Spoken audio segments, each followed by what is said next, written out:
they're still harboring terrorists. Like, they're still refused to extradite and hold and keep safe. Well, I mean, you're not gonna like catch me defending the Cuban regime, but how many terrorists are they refusing to release? Is this really something worthy of the same designation we give Iran? Even Russia isn't even on this list, and Russia's Russia. Instead of going after Hamas, we fucking targeted Israel and said, "Don't go into Rafah. Settle the fuck down. Stop being this way. We're gonna not send you bombs anymore." Well, what's the incentive structure if we don't do anything and just keep these like sanctions on Cuba? That doesn't seem to work for the last like 60 years. To be fair, like, Hamas never put nukes in their country that next to the United States. Yeah. This is the same regime that was part of the Cuban Missile Crisis. Yeah, I mean, I think the PA being in charge of Gaza is a lot better than Hamas being in charge of Gaza. At least the PA cooperates with Israel on security matters. And he also wanted a Gaza ceasefire, and he just got a ceasefire in Gaza. Like,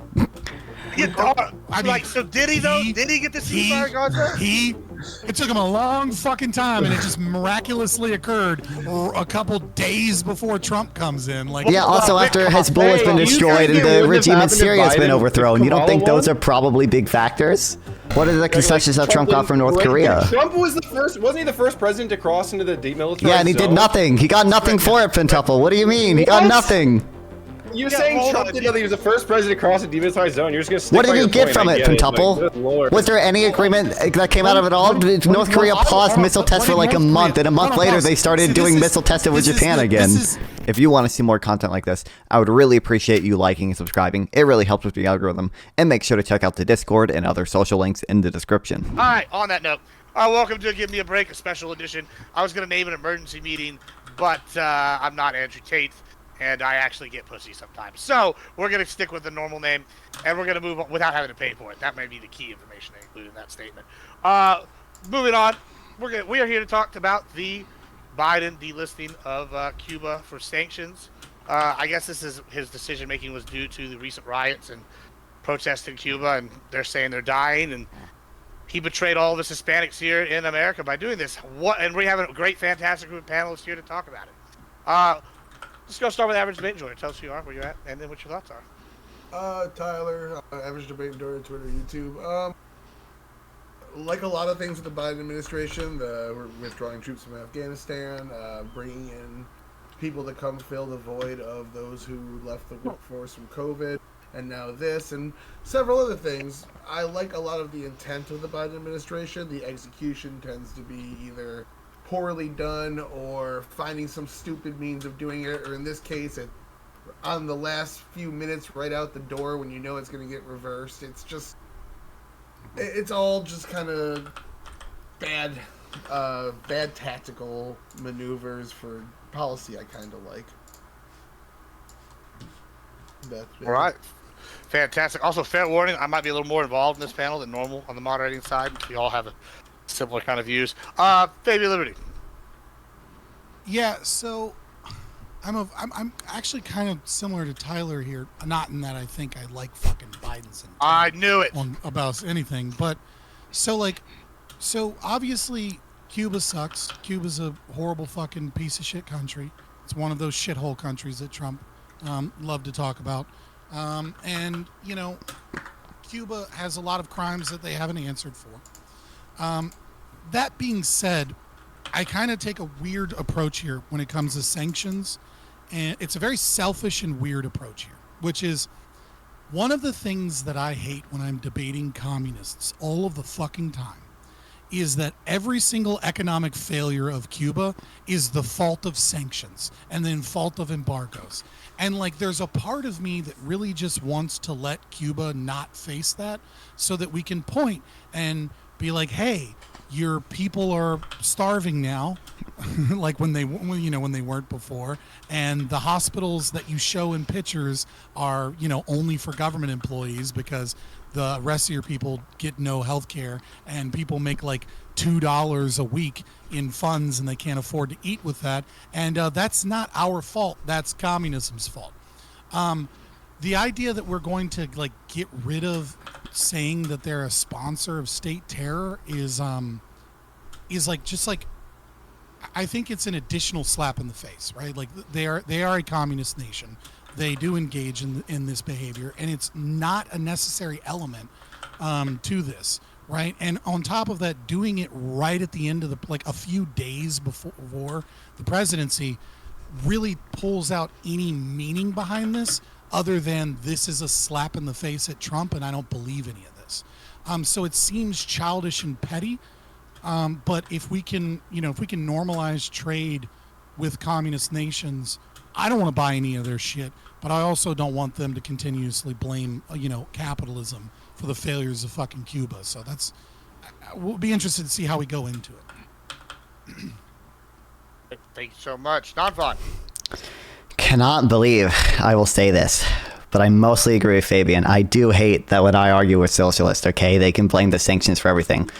But generally, I don't know if it was ever fair to put Cuba on the state sponsor of terrorism list. I don't think there's significant evidence of them doing that. When it comes to like the overall like sanctions relief, like I'm in favor of trying to normalize shit with Cuba. I don't think our current strategy is working very well.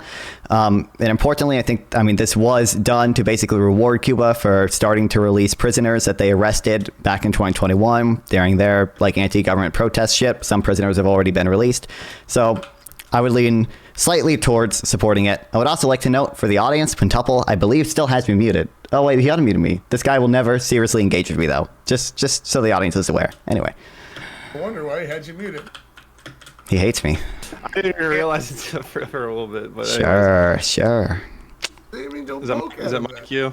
I don't have much on this anyway to start, but I did pull it up, the link from Admiral Gibbs that he sent me. And this is the Why It Matters section. I'm not super deep on the lore with Cuba. I'm not super like iffy either way. I don't know why they're already on these lists. I presume there are reasons they got on them. I'd be interested in that. But it says Why It Matters. Biden's order will be undone almost as soon as Donald Trump replaces him on Monday, so it will have little practical effect. But Florida Democrats fear Biden's move gives Trump a chance to frame their party as beholden to socialists. I just thought that was kind of funny because it's like, I think they're already kind of strongly associated with socialism, given that there's like a Democratic Socialism party that exists at every DNC committee. So I thought that was funny. But I don't have like super strong feelings either way. I could be convinced either way as far as like the sanctions on Cuba, but I don't know why they were on the terrorism sponsor list in 2025. So, but I'll say the biggest issue I would take with this, just to wrap this up, is why we would do a move like this that's clearly going to get overturned. Like, I understand doing stuff on the way out. Like, I get the pardons and like doing that kind of stuff on the way out. But when it's just clearly not going to stick around, I don't see what the point in this politics is. So it's just annoying, but also just typical. Yeah, I mean, I kind of figured from the way we were talking about this that a couple of y'all might be whatever, and I was hoping Pentuple would come with a harder pro-Trump stance, but that's okay. I'll do it. If he won't, I know he'll side with me halfway through. So I'll give the pro of the whatever why Biden did this. I don't know if you've been to a strip club in Texas before, and I can't speak for strip clubs everywhere, but there's a reason why when you go to the strip club, you see a bunch of Cuban chicks there, and it's because the cartel sex traffickers over there, and they run the chicks at all the strip clubs. Because I don't know how your strip clubs work, but women go in there, they pay their fee, and then they stay there all day. And if they do here is the cartels will pay their fee for them. They'll go in there and stay all day, and then they try to pick up people for afterwards, because then they basically are hookers outside of the strip club. And so that would be the pro. The only pro I can think of is the reduced sex trafficking of Cuban women, and because the only way out of that lifestyle for them is actually to like marry. I don't know how to say this without sounding racist, but a white guy or somebody American to get papers. And that's the only way they get away from the cartels, in my experience here in Texas, at least from my anecdotal. Now, that being said, this is a terrible move by Biden. He made all the Cubans in Florida mad. He's made basically all the Hispanics here, at least as far as I'm aware of, all are pretty pissed. Because the Castros are evil. They're one of the most evil dictatorships of all time. That's why they are on the terrorism watch list. Whether or not it's because Trump put them there or somebody else put them there, they've been a problem from day one. They're a founding member of like BRICS, basically. They're part of the evil empire. We shouldn't be letting up on them. This is maybe the only example where sanctions work. Yeah, they didn't get forced the Castros out, but it definitely made them so miserable and so economically destitute that they couldn't do shit. Unlike North Korea, who's been able to do everything despite the sanctions. So This is a totally different one-to-one scenario where we can compare North Korea to Cuba. We can see sanctions working versus sanctions not working. I don't know. I'm pretty anti against this move, and I think it's a spit in the face. I think he did it because he's mad at Hispanics. I think the Democrats in general are mad at Hispanics for flipping sides, and now they're giving us a big finger, even though they know that Trump's going to reverse it on fucking Monday, whatever. It's so. Can I just ask, like, the media, yourself, and a lot of others seem to just assume flatly that Trump is absolutely going to reverse this. I mean, Trump doesn't need to go for re-election, first of all, right? Trump, I hate Biden, right? But I also don't want to assume that this isn't something that was discussed in the transition. Right, like it very well, like when you're this close to the end, like this very well could have been worked out. We have evidence that it's because he'll do it, like because Obama did something similar, and Trump, first thing almost was let's revoke it. Right, but I mean, but again, that was I think we can all agree Trump's first presidency, Trump is a very different Trump than Trump now. Yeah, he's right. less It's been petty. 8 years. He's right. Well, I mean, there's just a lot of difference. I mean, I'm okay with thinking that that's a high possibility, but I'm not okay with like breaking news where we don't actually know what's going on, assuming just flat out that like it is going to get overturned. It wouldn't surprise me if he did, right? Wait, that's my opinion. I was just saying, I think he's going to overturn it. Yeah. Also, in terms of the state sponsors of terrorism, we can talk about the history of the Communist Party in Cuba, et cetera, and like why they were previously terrorists. And we can talk about the fact that, up until very recently, there has been a Castro in charge the entire time, and that this guy, was, the current president is obviously, in that same vein, in that same party, worked with Castro, for decades. But even still, like, they're still harboring terrorists. Like, they're still refused to extradite and hold and keep safe, individuals that are like Weather Underground and like other people, right? So, even if you want to say, oh, well, there's no evidence that they're currently funding, communist, revolutionaries in other countries in South America, which I would say would be a bold claim, right? But even if you believe that they're not currently funding those, we know that they are refusing to extradite and holding terrorists in their country. So I don't like the symbolic move of removing them from the terrorist, state sponsors of terrorist lists. It has economic and, impacts and things of that nature. But I think that is probably more infuriating than like sanctions or embargoes. Like, policies on trade and stuff isn't something a lot of people get passionate about. But I think when there are people in Florida and people in the southern United States that, whose family members, spent decades in prison for, owning property and were, beaten and tortured. And then that same regime essentially is in charge, under a new name. And like, I think that's far more a slap in the face than anything. Well, I mean, you're not going to like catch me defending the Cuban regime, but how many terrorists are they refusing to release? Is this really something worthy of the same designation we give Iran? Even Russia isn't even on this list, and Russia's Russia.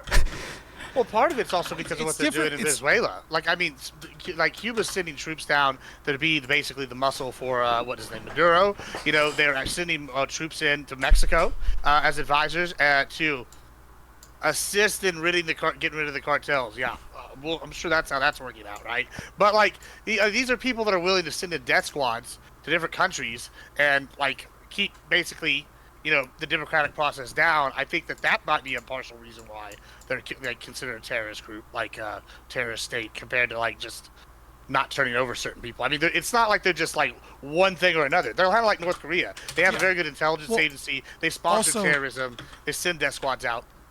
Also, there's a big difference between adding a country to a list and then saying we're going to remove a country from a list, right? Like, because when you remove a country from that designation, you are sending a message that country has cleaned up what they're doing, right? Like you're saying that this country isn't what that was, right? But the communists are still in charge. They still are having some, some terrorists that they're protecting. They're still involved in South American politics and in funding or in helping and aiding other kind of like communist revolutionary forces, etc. And so it's like, it's not quite like, I can understand that they're not at the level of Iran, right? Like I can agree to that. They don't have the resources that Iran has, but I read, but like it's not like they're now a liberal democracy, right? And like we should and we ought fucking, you know what I mean, like rescind this because the regime is gone and and they have like they have changed their ways and they're different now, right? Like they just lack the power that they once had, and they're still engaged in similar behavior. A, we did it to reward them for releasing prisoners. In B, I guess I'm just like, there are plenty of brutal dictatorships that we don't put on this list. Yeah. What was the justification for putting them on the list in the first place? Do we know? I don't know. That's what I was about to get to. Is this isn't a fuck ton for putting them on the list. Hold on, this isn't the altogether everything Cuba's ever done. This is just the Trump era sanctions that Biden took away. So this I think isn't like, yeah.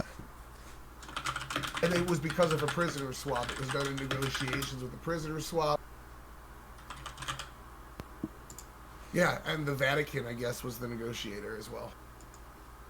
Yeah, I saw some of that earlier. But if you want to talk about adding them to the list, right? Like there's a ton of shit that Cuba has done, especially in like the 1980s. Now, that isn't to say America and fucking Reagan didn't do a bunch of fucked up shit in South America either, right? But that's neither here nor there. If we're asking, is it legitimate to say that throughout history Cuba has been a state sponsor of terrorism? Like that, I don't even really think that's a questionable thing. Unless you're like a hardcore tanky that just like wants to lie, right? Like they have absolutely. Well, I agree. Like in revolutionary groups with funds to try and overthrow democratically elected leaders because they want communist revolutionaries. Like I agree. Like throughout South America, like that has happened. In the 90s and 70s and Cold War era shit, I'm sure this happened. I don't. How much of this stuff is really happening recently? It seems like they have chilled down a little bit. I was thinking, can we trust Cuba to not like harbor terrorists or like people that we're not like engaging with in globally very friendly? You know what I mean? Like they're the piece of land that's close to our country. If we need to be certain that they wouldn't, side with the enemy, basically, I guess. Well, but I mean, this is a situation of the regime. Can I ask the Trump people something real quick? To the list in his on his way out, like almost at the same exact time. So I just would point out Biden could have reversed this and been like this, Trump did this on his way out, but he chose to do it at the same time. Well, like I do think Trump will probably overturn it if he doesn't like it, but if he just decides to keep it, maybe there is conversation that happened during the transition, and this is like not the biggest deal. It's not. He chose to do it now because they released prisoners. There's a very low probability that people are talking about in my chat. I don't buy it, but it is possible, right? That Biden just really fucking hates the DNC and wants a last fuck you. Hold on, and then Trump overturns no. That's my point. Don't go there yet. I was waiting. I'm just saying it is possible. I got that. You all think written down. I don't think we have to do all this like fancy, like nice movement stuff for Cuba though. If we want to get prisoners out, we could be like, give us our fucking prisoners, or we'll like fuck you up. Like it's like a kid. Like we're America, they're Cuba. Like we could ruin Cuba if we wanted. So if you guys haven't been following, there's been a lot of scuffles between Harris and Biden. Pelosi, she went on an interview. She talked about how Biden kind of spiked the football on his way out. There's that Asian lady that goes on any show that'll listen to her that works up in the DNC. She was taking donations for Harris, said the Harris campaign lied to him and whatnot. She was saying the same thing, that Biden spiked the football on his way out and basically said F you to everybody by suggesting Harris on his way out the door and things of that nature. There's a bunch of insider anonymous reporting about people not getting along, not talking, not looking at each other at events and shit like that. Whereas they're talking to Trump and each other and shit like that. Like Harris is being snubbed by Biden. Like you saw Jimmy Carter's Jimmy Carter's funeral, where like Bush, Biden, Obama, and Trump are all like buddy laughing at like the American public that like are dumb enough to think that there's any substantive difference between all these people. And then there's fucking Kamala Harris like off to the side, like side-eyeing and shit, and then, like it's like the boys are back, and then Kamala Harris is just kind of relegated to the side, like, shut up, bitch, like you're over there. Hillary just got there. I saw this this today was that well, to add to maybe fire to your theory here was that Joe Biden quote gave an interview and she said, I've been Pelosi's friends for like 50 years or 30 years or something, and I feel betrayed. Fuck that bitch. Like long story. I'm paraphrasing obviously, but she fucking she went off on him. Can quote and, you. Yeah. Fuck that yeah, bitch. Yeah. Fuck that bitch. Yeah. End quote. But yeah, I mean, like, if this is really a sentiment from Biden, like, how real do y'all think it is that maybe they're over here on the warpath just to say fuck the DNC, but like let it burn? Like, do you think that's even actually an actual possibility for Biden? Because this seems it's a like possibility. A very I just don't think it's the most That's likely very one. unlikely.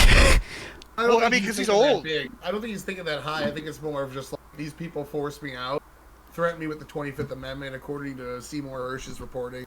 Like, fuck them. I'm gonna spike the football as hard as I can. Did you watch his farewell speech an hour ago?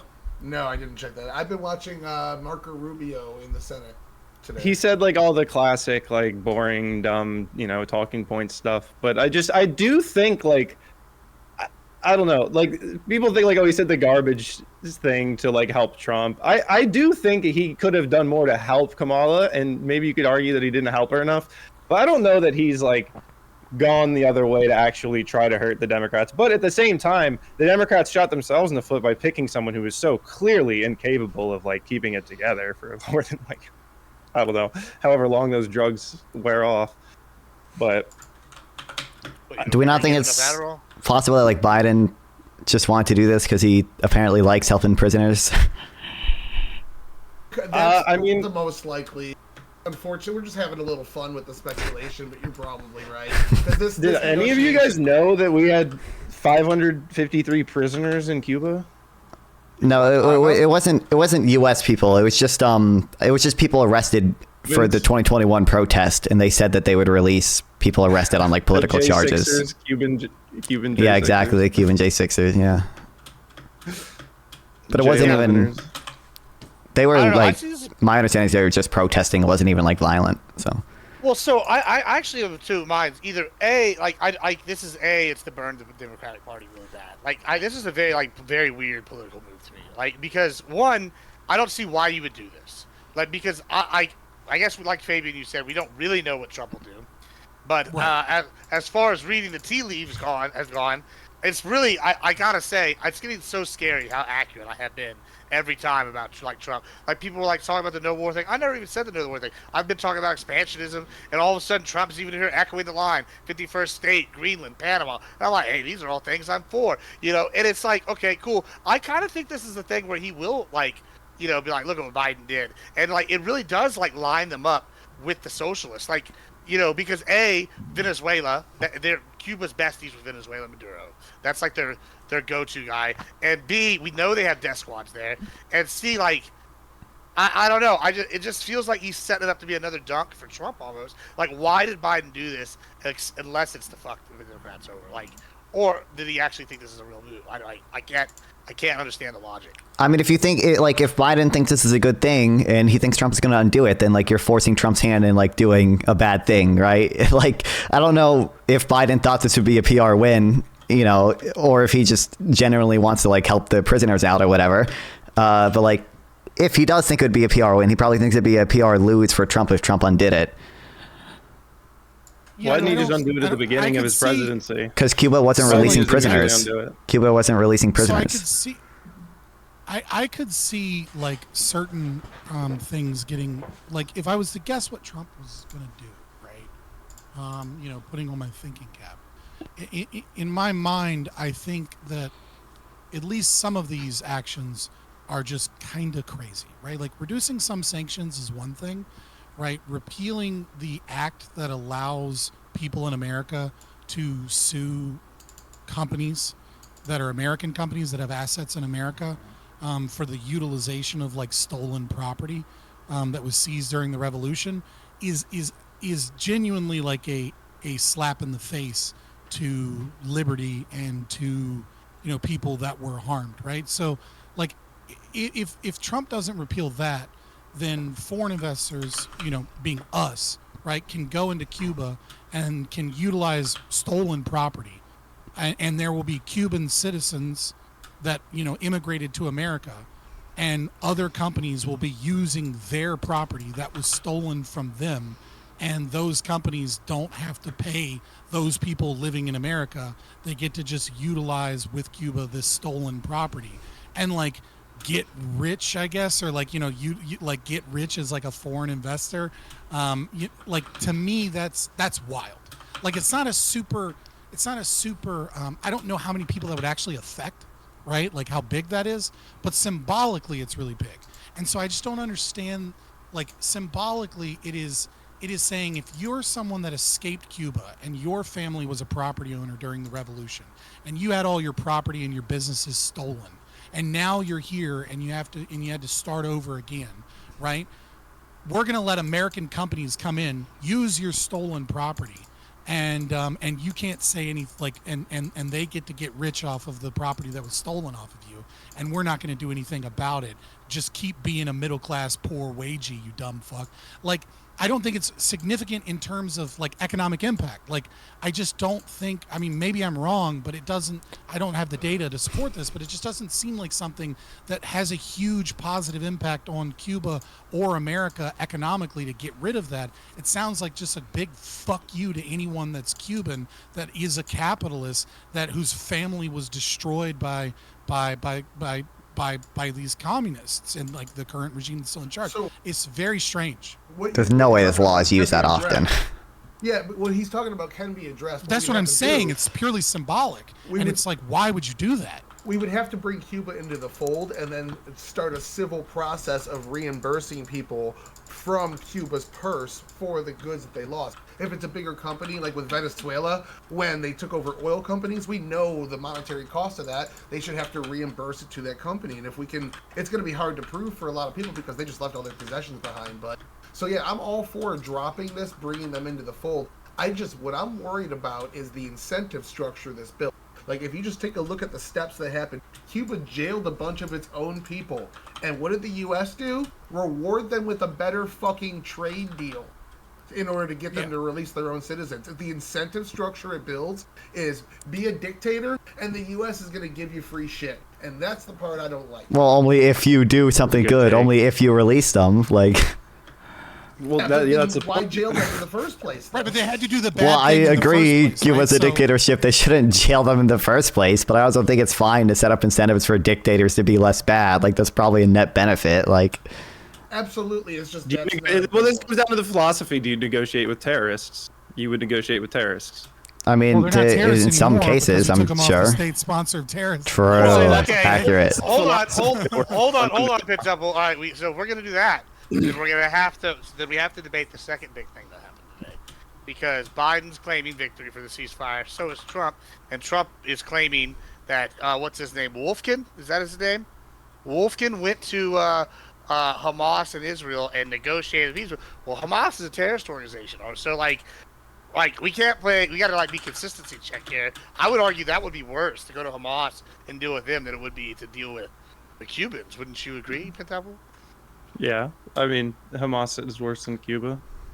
Yeah, so in that case, that's a little bit of the pot calling the kettle black there, right? I don't know, I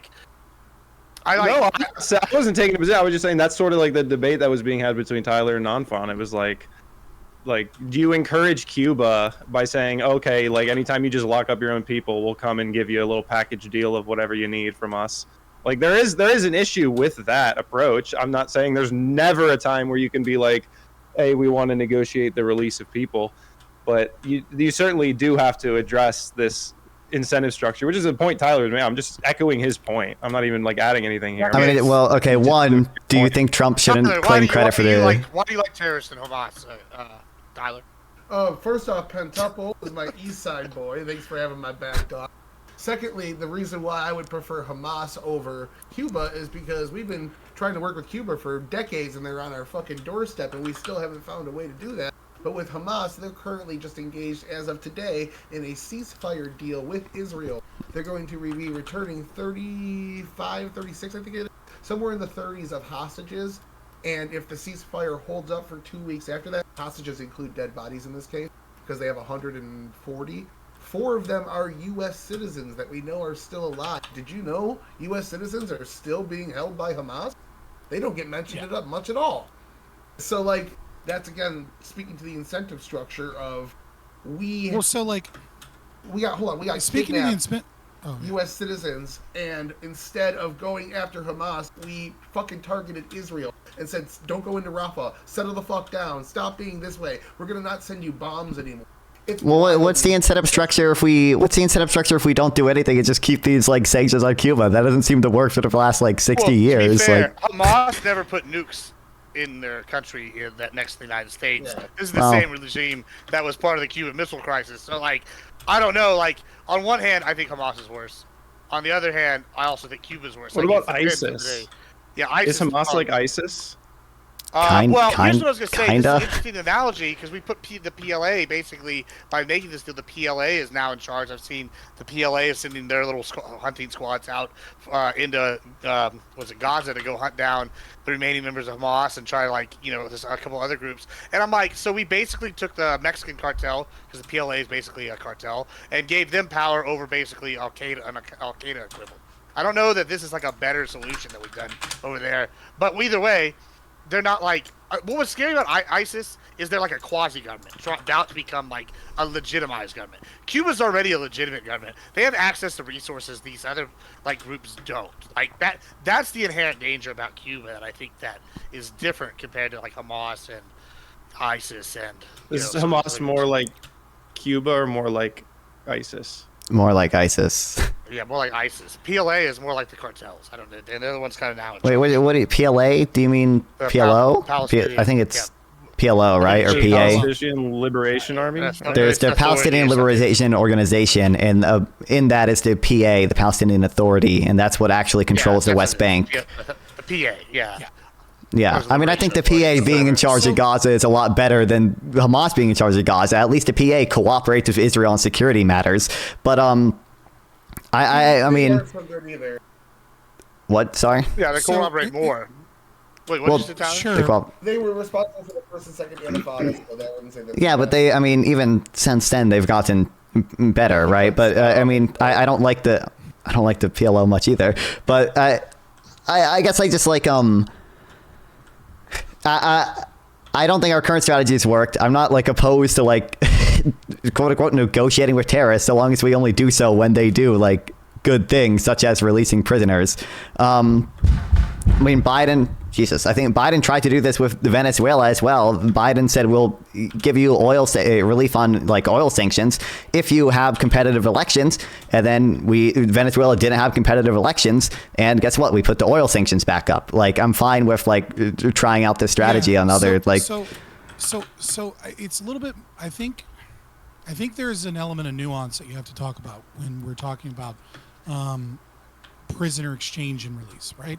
The problem that I see here is very similar to like the Brittany Griner issue, right? Another blunder by the Biden administration, right? Which is if you do a prisoner exchange or give them something for the release of prisoners, whatever that country is, you cannot have the prisoner, you cannot be on the losing end in terms of the value of the assets, and you cannot be in such a situation where the primary cause, or at least the only cause, especially, of you giving them something is giving up prisoners, right? So, when we look at like Brittany Griner, right? Like we gave them a terrorist, and they gave us a WNBA player. Best trade in history.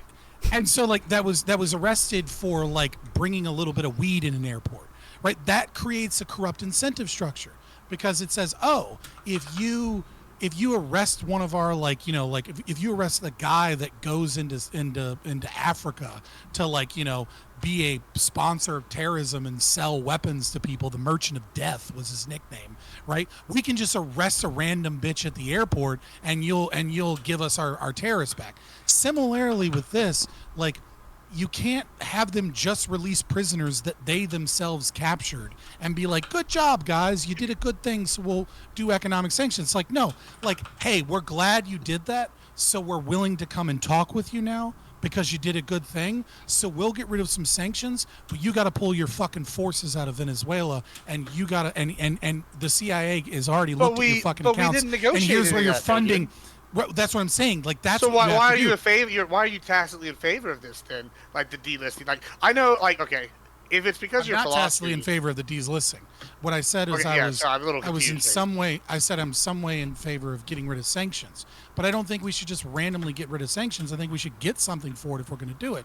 I'm all for free trade. Sure. That is my position. But what I'm saying is if we have this tool that we're already utilizing, we ought to at the very least go to them and say, hey, look, the CIA is looking at. We already know you funneled money to this terrorist organization. So quit that, quit this, pull your fucking troops out of Venezuela, and we promise we'll get rid of some of these sanctions. Like get something for it. Well, But yeah, if the I only mean, thing isn't you that get why for the is Dems are prisoner mad? release, then it incentivizes them to fucking arrest more people so that they can then get rid of them and be like, we did another good thing, right? Will you reward us? Like, no, Well, isn't that the whole reason why terrible it's incentive.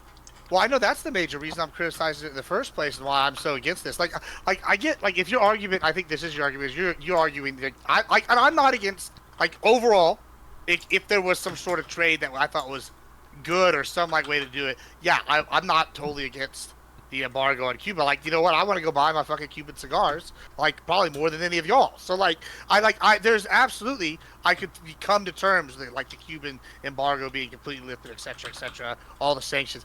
But like, I think part of the reason why I'm saying so against this and saying it's such a slap in the face is because, and I think this is the same reason the Dems in that article that they quoted were like concerned, is because it looks like they're so in favor of giving like the benefit to a socialist like country like Venezuela. They're like super in bed with Cuba. This only helps Cuba. It only helps Venezuela. Doesn't really help us. We get a very small gain. It just seems like a big fuck you is kind of what I like the way I'm looking at it, as opposed to what you're kind of advocating for, which is, yeah, like get something out of it. Which I mean, yeah, I almost agree with anything. But again, the repeal of the Helms-Burton Act is undoubtedly just a big fuck you to Cubans. Like getting rid of some economic sanctions, and technically that's not a sanction, right? That's recognition that there are people that are living in our country that had their property stolen, and if we're going to do business with that country and we have access to those businesses, and they're going to utilize stolen property, to make money, that they have to pay restitution to the people that are also living in our country that are our citizens that had their property stolen, right? I don't know per se what the economic impact of that is because I just don't have that data available. It just happened today.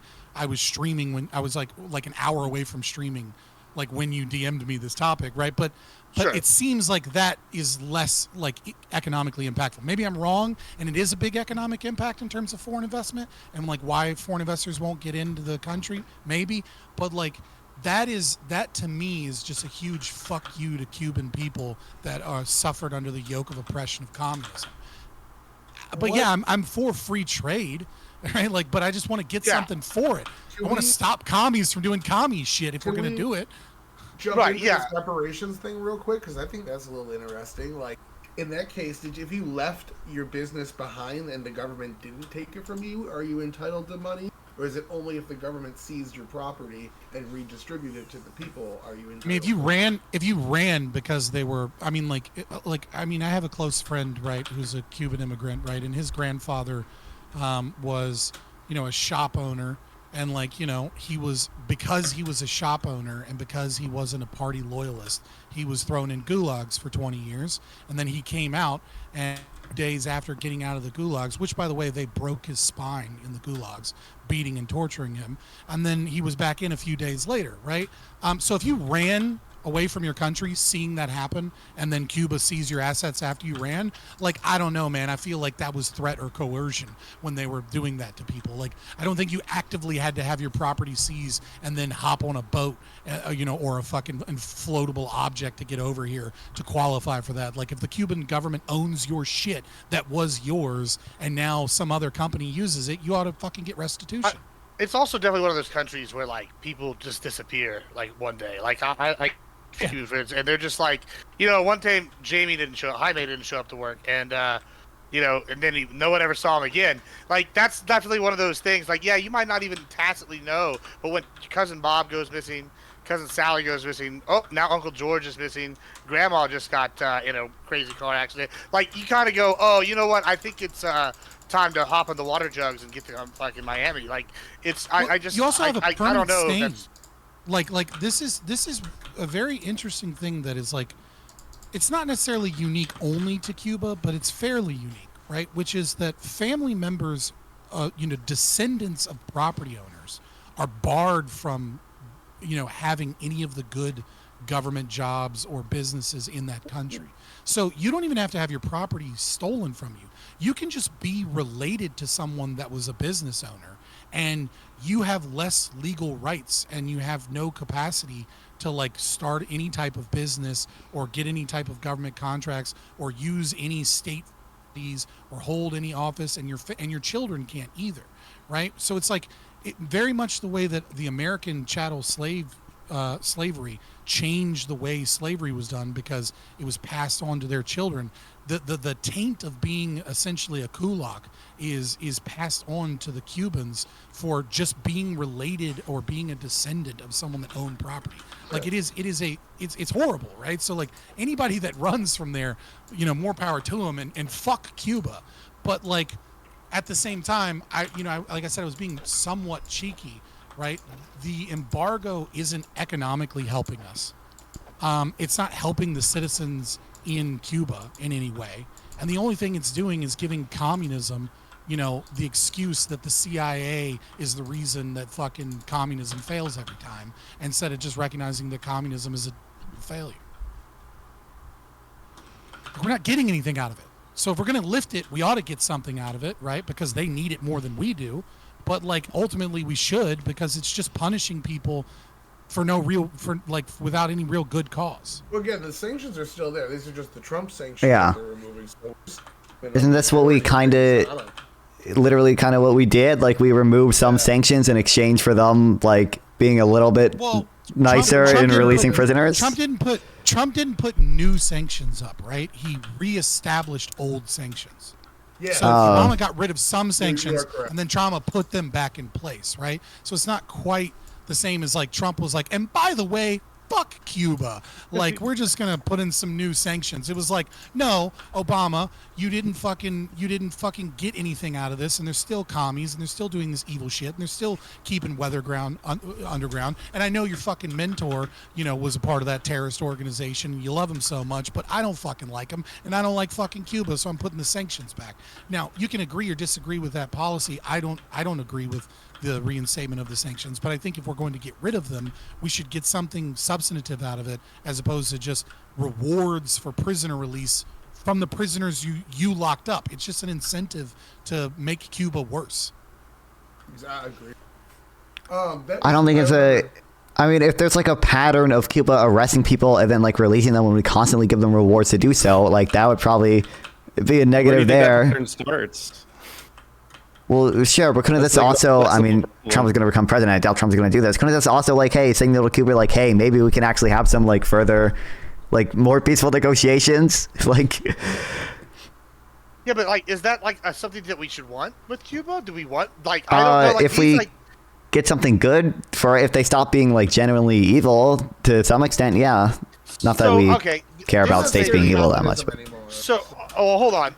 It's not necessarily the communism itself I'm scared of, which I am scared of communism because it's one of the great evils of the world. But like when I look at this, maybe it's because I look at like things on like 150-year and 100-year time scale. It's like what like our little eras are, as opposed to I guess most people only look at it like the decade or the now. Like I remember, like to me, like World War II is like the start of like modern diplomatic era, right? Like, and then we're not 100 years from that. Right, so like when I look at things, I like everything's a fallout from there.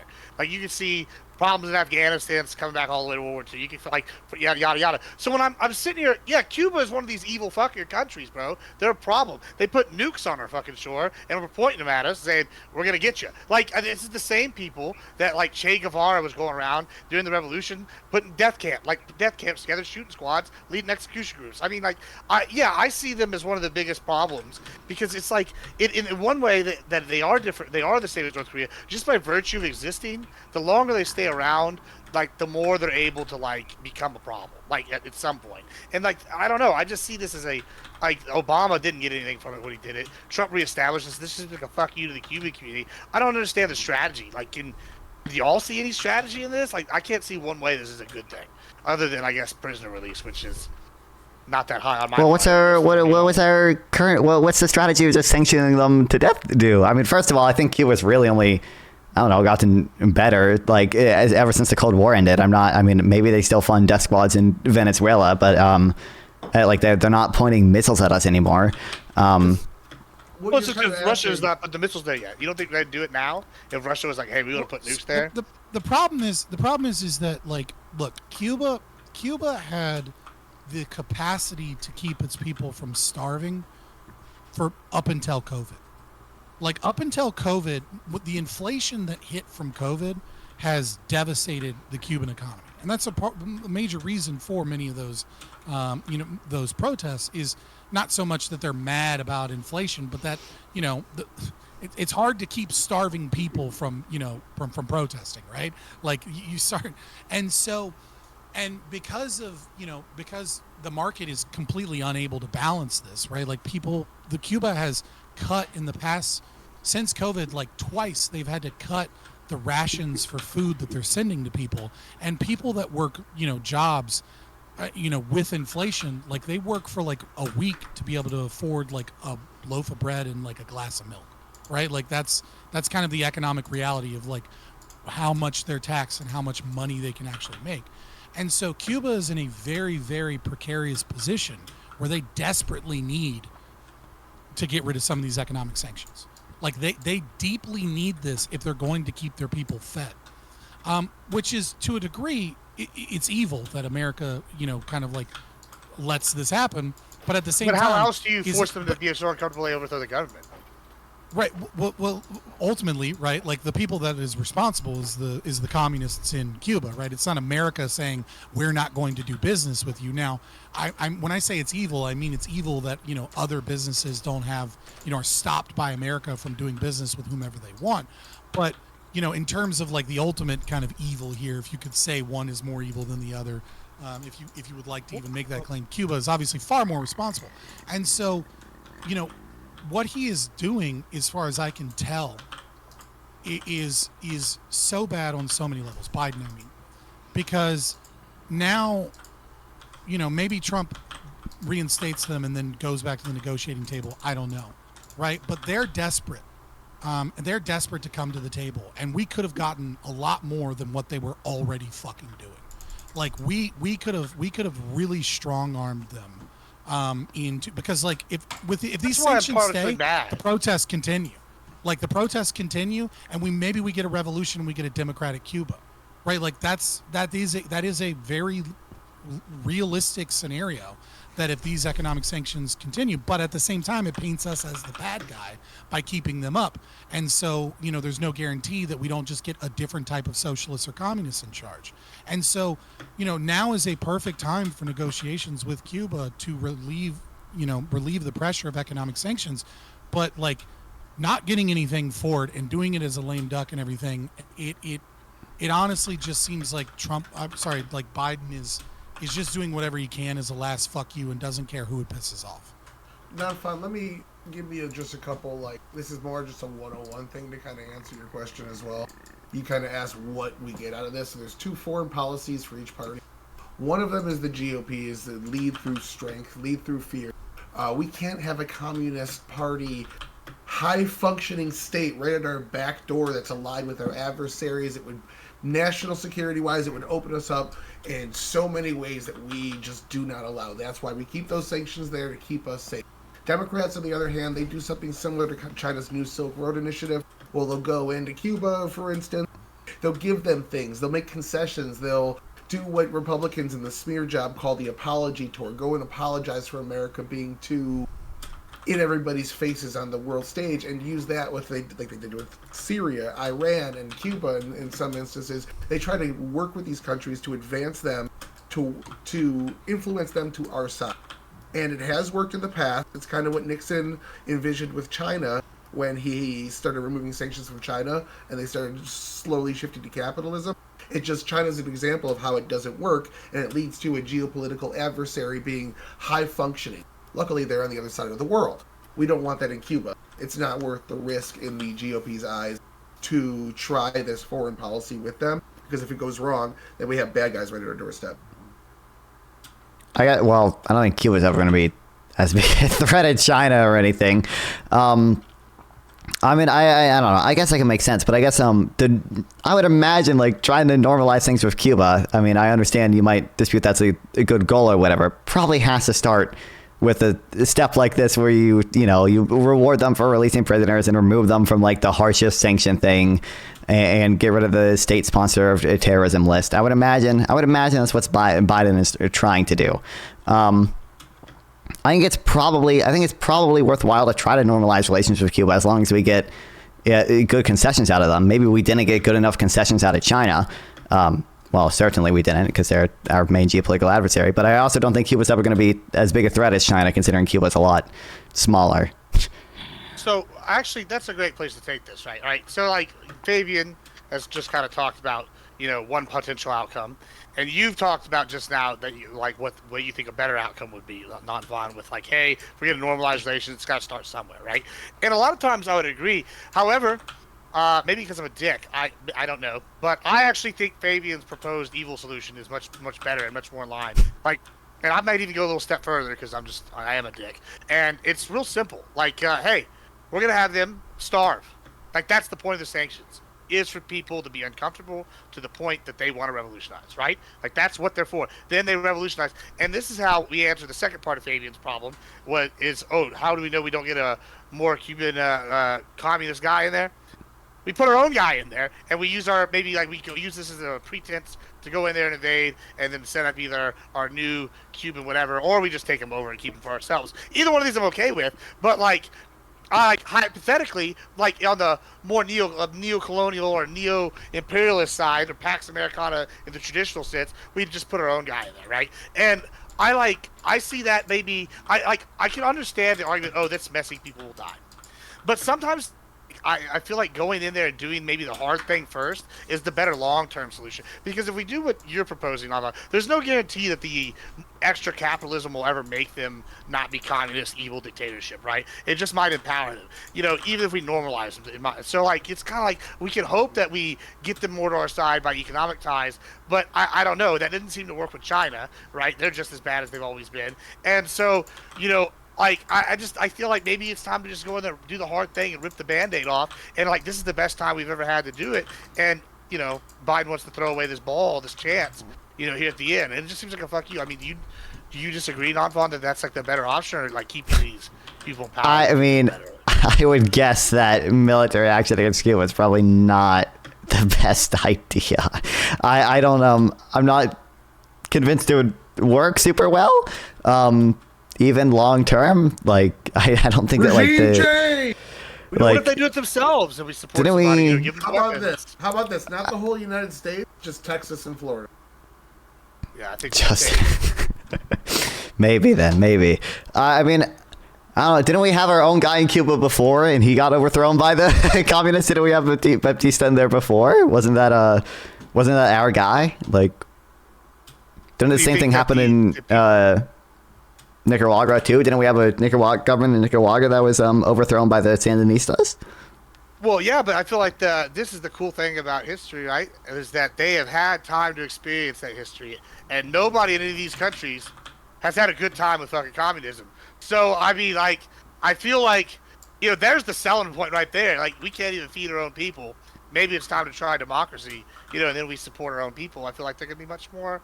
Yeah, but everyone that wasn't a fan of the state has already come to the U.S. or died. So, I mean, everyone that's still there, sampling bias is going to be in favor of it. You think so?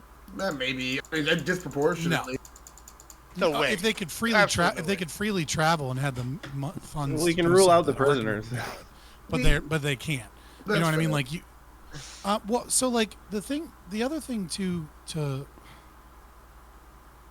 I don't know. Like the problem is that like American interventionism in Cuba via the CIA is so well known, right? Like you can't really, like as much as the people of Cuba, want to get rid of, like, there is a large portion of people that want to get rid of the failures of like Castro and that regime and that party.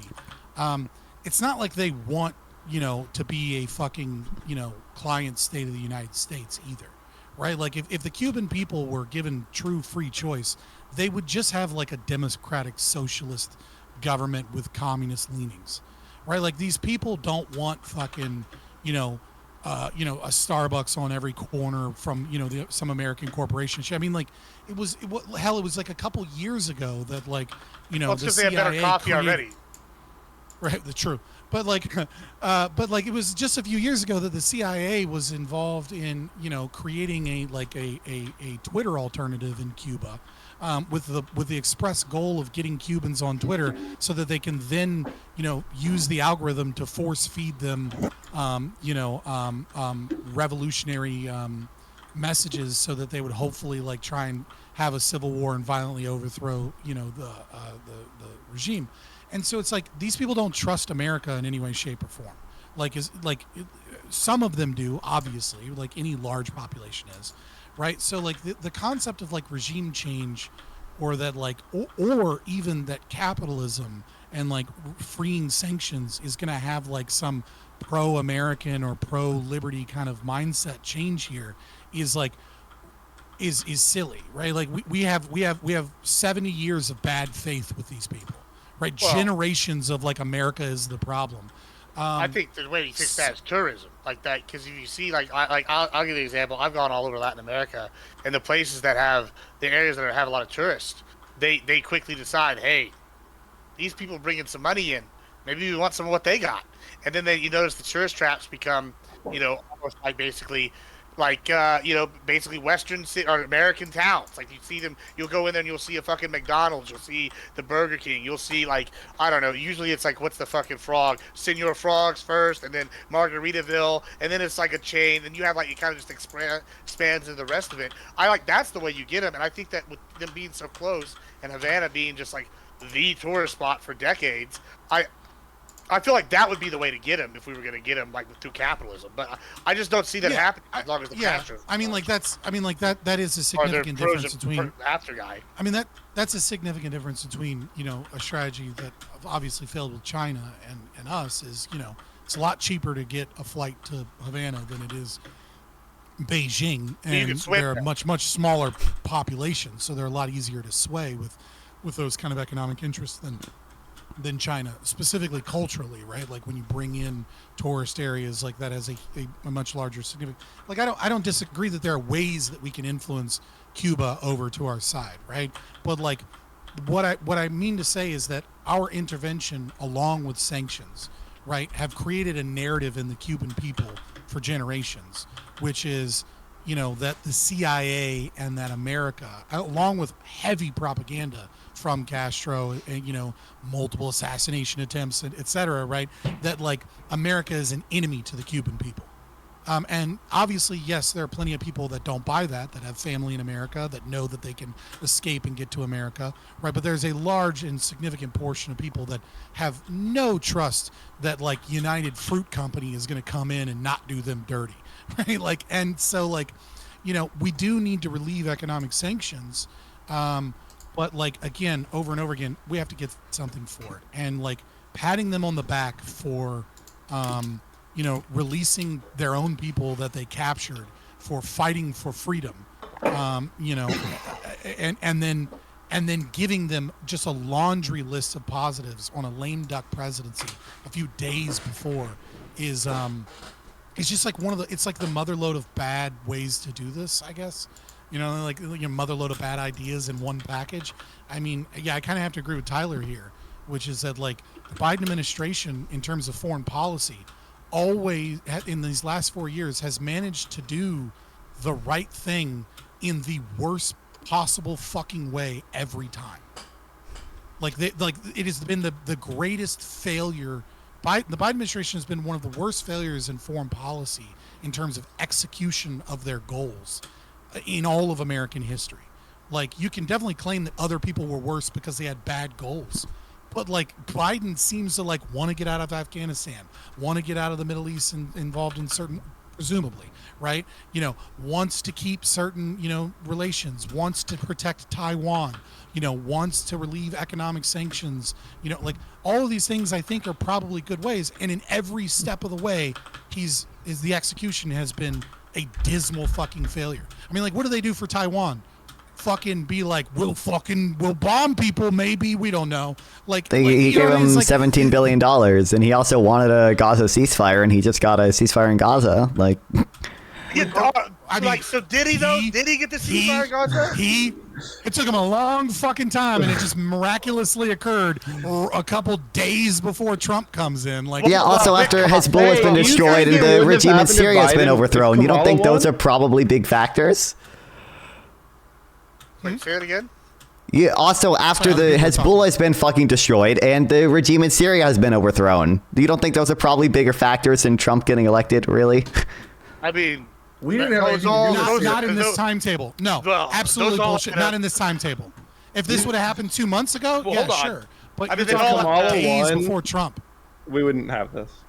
Syria was what? Anything to do with us either. That was all Qatar and Turkey back in that. Well, they were only able to act because Hezbollah was destroyed, right? And one of Assad's like allies was destroyed, right? They got rid of the whole Iranian crescent, like. Yeah. Israel. I mean, like Trump. Well, we help Israel, but. Trump under Kushner has obviously been one of the most pro-Israel presidents in modern times, but also one of the most successful since World War II as a president in being able to normalize trade and bring peace to the Middle East. Obviously, he supported, helped tacitly support the Yemeni blockade. Obviously, he had a bunch of fucking war hawks in the first half of his administration, like fucking John Bolton. Obviously, he bombed a lot of people. Obviously, he didn't fully pull out of Syria, and he probably bombed an airfield based off of dubious claims. I'm not saying Trump's great, but you can't argue that Trump hasn't been successful in pushing his foreign policy in the Middle East to a degree that no other president in modern times has been successful in that regard. And days before, you have two different people claiming victory here on the ceasefire. Like, I agree that a ceasefire was likely imminent because of the power differential between Israel and Hamas here. But to say that, like, oh, Biden did this, Biden got it done. Well, he's been the main one pushing for it. Even Netanyahu probably didn't want it. Influence or that without actually even knowing, I think is silly. We don't know who negotiated the deal. Well, allegedly Hamas is, I literally today, I'll have to find the article. It said allegedly today, as of today, Hamas has more fighters than they did originally when they started this on October 7th, right? So, like, well, that's usually they're less trained. The numbers are up in there. I mean, not that these people were super trained in the first place. Like, I kind of equate them to what Taliban was doing with the monkey bars and sending videos and posting about how badass they are. Like, I don't know. Like, what does their training consist of? It's probably the same as MIL Team 6 out here in Appalachia. Like, I'm just saying, like, if I had to wager, I'd probably put my money on MIL Team 6 if they went to head to head, because them fuckers at least probably had one guy that used to be in the military. I don't know. Like, but what did Trump achieve? I mean, with Israel, Trump achieved the Abraham Accords, but I don't think those had a huge lasting impact. I mean, clearly not. We just had another fucking Israel-Hamas explosion. Like, what did he achieve with North Korea? What did Trump achieve with Cuba? Like, wait, didn't Obama tell Trump that it wasn't North Korea that was the biggest issue going in? Once fucking Biden got into office, correct? Yes. Once Biden got into office, a lot of those deals and things fell through. Well, then none of the Abraham Accords fell through, right? It was, I mean, they were negotiating with Saudi Arabia, right? And then October 7th happened. I guess that fell through, but that was. But no. Abraham Accords were a trade normalization between the United Arab Emirates and Israel. It had and also Morocco, but. Yeah, but it had very little to do with what was going on in Gaza at all. Like, That's kind of what I'm saying. Like, clearly, like Trump came in. Trump had a whole peace plan that was rejected by both sides, by the way, for the Palestine thing. So I'm saying, like, he got the Abraham Accords, but that clearly didn't lead to any lasting positive impact. Literally, a peace deal has been rejected by the Palestine, the PLO since Israel's founding. Yeah, this peace deal was kind of atrocious, but agreements. No, literally, the only thing they have ever agreed to is ceasefire agreements. Since Israel has been founded as a nation, no one has gotten anything in Israel other than a peace deal. So to say that Trump didn't get a peace deal, it got rejected, is like, well. This got rejected on its face, is my understanding. Bill Clinton at least had negotiations, right? Yeah, they at least got to the. Did they even get the? I don't know if they even got into negotiations over this one. It was an atrocious deal for Palestinians. This is hold on, no. This is just silly. You're acting like Trump failed in some regard because he didn't get a fucking peace deal. I think Trump offered an atrocious deal to Palestinians that obviously would not have worked. In Israel, and that's a silly objection. No other president has achieved that. They got a lot closer. Trump offered on its face atrocious deal to Palestinians, and it obviously didn't get anywhere. Hold on, no. Bill Clinton had Yasser Arafat to Camp David, the leader of the Palestinian Authority at the time. When the deal was turned down, he said this is the biggest embarrassment of his presidency. He said he made him look like a fool, even more than Monica Lewinsky. So Clinton made a very, very sincere effort to give them a good deal, and they turned it down. They're turning down all the Biden deals as well. Every administration has thrown a dozen deals at.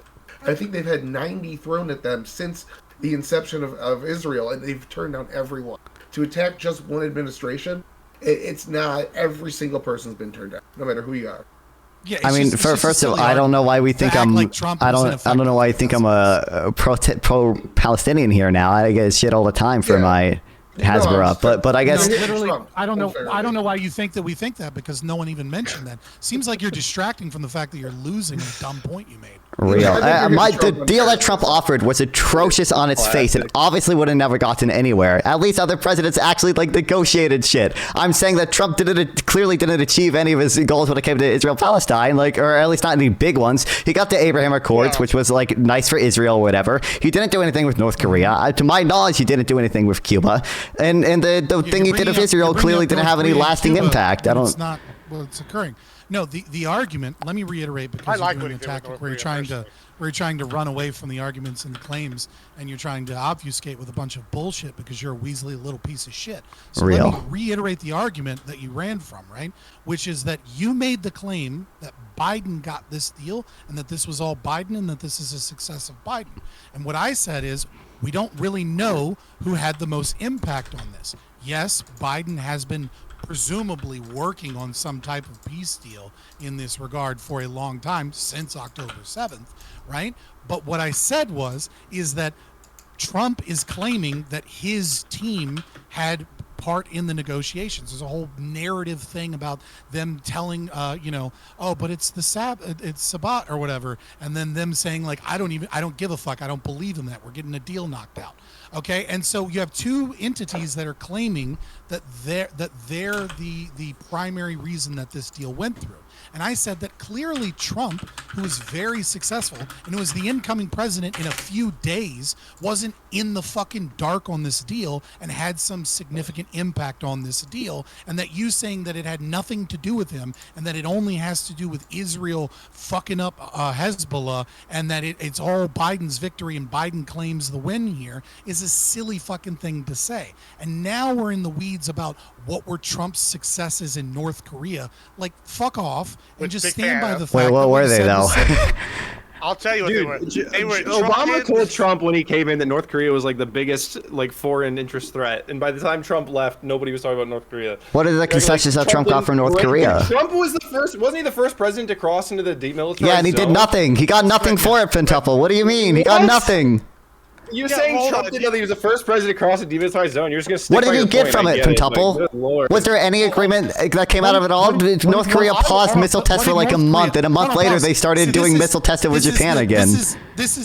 Yeah, so this is why leftists are subversion little fucks, right? So again, remember how we were talking about what we gained. So you're very willing to focus on what we didn't gain here, but we didn't give up anything. It was a Pyrrhic victory. We did gain stuff in North Korea, by the way. We did gain stuff. Well, they opened up a manufacturing plant that didn't last too long, but they did it. And they also sometimes, hey, this is just a wild concept. It cost us 3 footsteps in some negotiations. This is a wild concept. North Korea is only being stronger. The United States on good terms. What did the ceasefire cost the U.S.? Hold on. Threatening nuclear war every 6 months. What did we get out of that? Well, hold on. So I'm gonna go to Tyler. I'm gonna say one thing though. I will give you something we got. We got to know our enemy a little better. Like just talking to the enemy and seeing what bluffs they want to make or how they want to negotiate. That's useful information, right? Like I know that you're laughing. But, like, I gotta be honest, right? This is why I compared North Korea to Cuba earlier. Cuba, different example. They're like an example of a successful, like, unsuccessful. North Korea has been sitting here festering like a little rotten, like, disease for a while. They're only getting worse, right? Like, and so sometimes trying something new, even if it doesn't work, is a victory. Because, hey, okay, this didn't work. Like, whatever, let's try something else. Hey, okay, you're learning. Because currently what we're doing, the status quo is not working. Right, so like I think there were things gained, and then some of them were lost later. But like we're like really arguing over split hairs. But it's kind of like Fabian said, we didn't. The whole thing that cost us was some jet fuel, and I mean. Okay, what did we give up for the Gaza ceasefire, and what did we give up for the Cuba thing? I don't think we gave up much for the Cuba thing. We just released sanctions, and for the Gaza ceasefire, I don't know what we. Hold on, that's not relevant. We're talking about the success of these. No. You use the what did we gain to once again shift the conversation away from all the L's you were taking, and then we responded by that we didn't actually lose anything. Now you're taking the own thing that you used to subvert the topic and to get away from the L claims that you kept making, and you're reversing it and saying, but what did Biden lose by getting a ceasefire? It's not relevant. It wasn't relevant when you brought it up, but we kicked it back down because it was a stupid point to make up, and now you're trying to reverse the irrelevant stupid point you brought up to try and subvert the conversation again. This is why leftists shouldn't even be allowed to fucking speak, my guy, until they learn some basic fucking common decency in Reddit. Hold on. I don't think that you're being bad faith. I think that you just are lacking some of the context. Absolutely being bad faith. But so am I. Oh, okay. I hate lefties. Hold on. I think you're somewhat lacking the context and trying to make conclusions just without the proper data. Oh, God. So the reason why there wasn't a lot of pressure on the Trump administration to do anything with Palestine and Israel, besides all the rejections in the past, is because the festering that Gibbs is talking about with North Korea, that didn't exist in Gaza or the West Bank. So what Israel did was this practice of mowing the lawn. Every couple of years, they would go in, they would destroy weapons caches, they would destroy armaments and whatnot, and they would just kind of clean up. They did the same thing in Lebanon up into the Litani River until there was a peace deal signed by the UN to keep both out of that 19-mile area between Litani River and Israel. So there was no peace deal like that in Gaza or the West Bank, so they continued to go in and mow the lawn.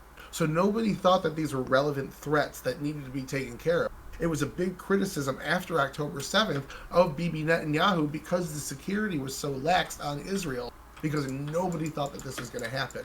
And a lot of the reason it did was because we removed sanctions on Iran. Biden let, I think, $16 billion go to Iran, which he stopped $6 billion of it in Qatar. But Qatar is an ally of Iran, so they probably just, maybe they could front the money. Maybe Iran knew it was coming. Money's fungible. But we saw a lot of that money go to the 7 proxies that ended up attacking Israel. So a lot of this had to do with Biden removing sanctions prematurely as well. Israel was broke, and that's another goal. I just watched the Marco Rubio hearing. That's another goal of the incoming administration, is to make Iran... I'm sorry, I said Israel. Iran was broke. It's to make Iran broke again so that they can't afford to do terror. So. Oh, we did also, by the way, to talk to North Korea, agree to stop doing military drills with South Korea. But also, to be clear, if we're... On the DMZ. Hold on, we did. We didn't agree to stop doing military drills. We agreed to stop doing military drills at Camp Casey at the DMZ, because it's kind of an aggressive act, right? When you have another military on your border doing practice runs for when you invade said country. Well, we didn't stop and doing then we them went back in to- our installations. 10th Mountain didn't stop doing those drills.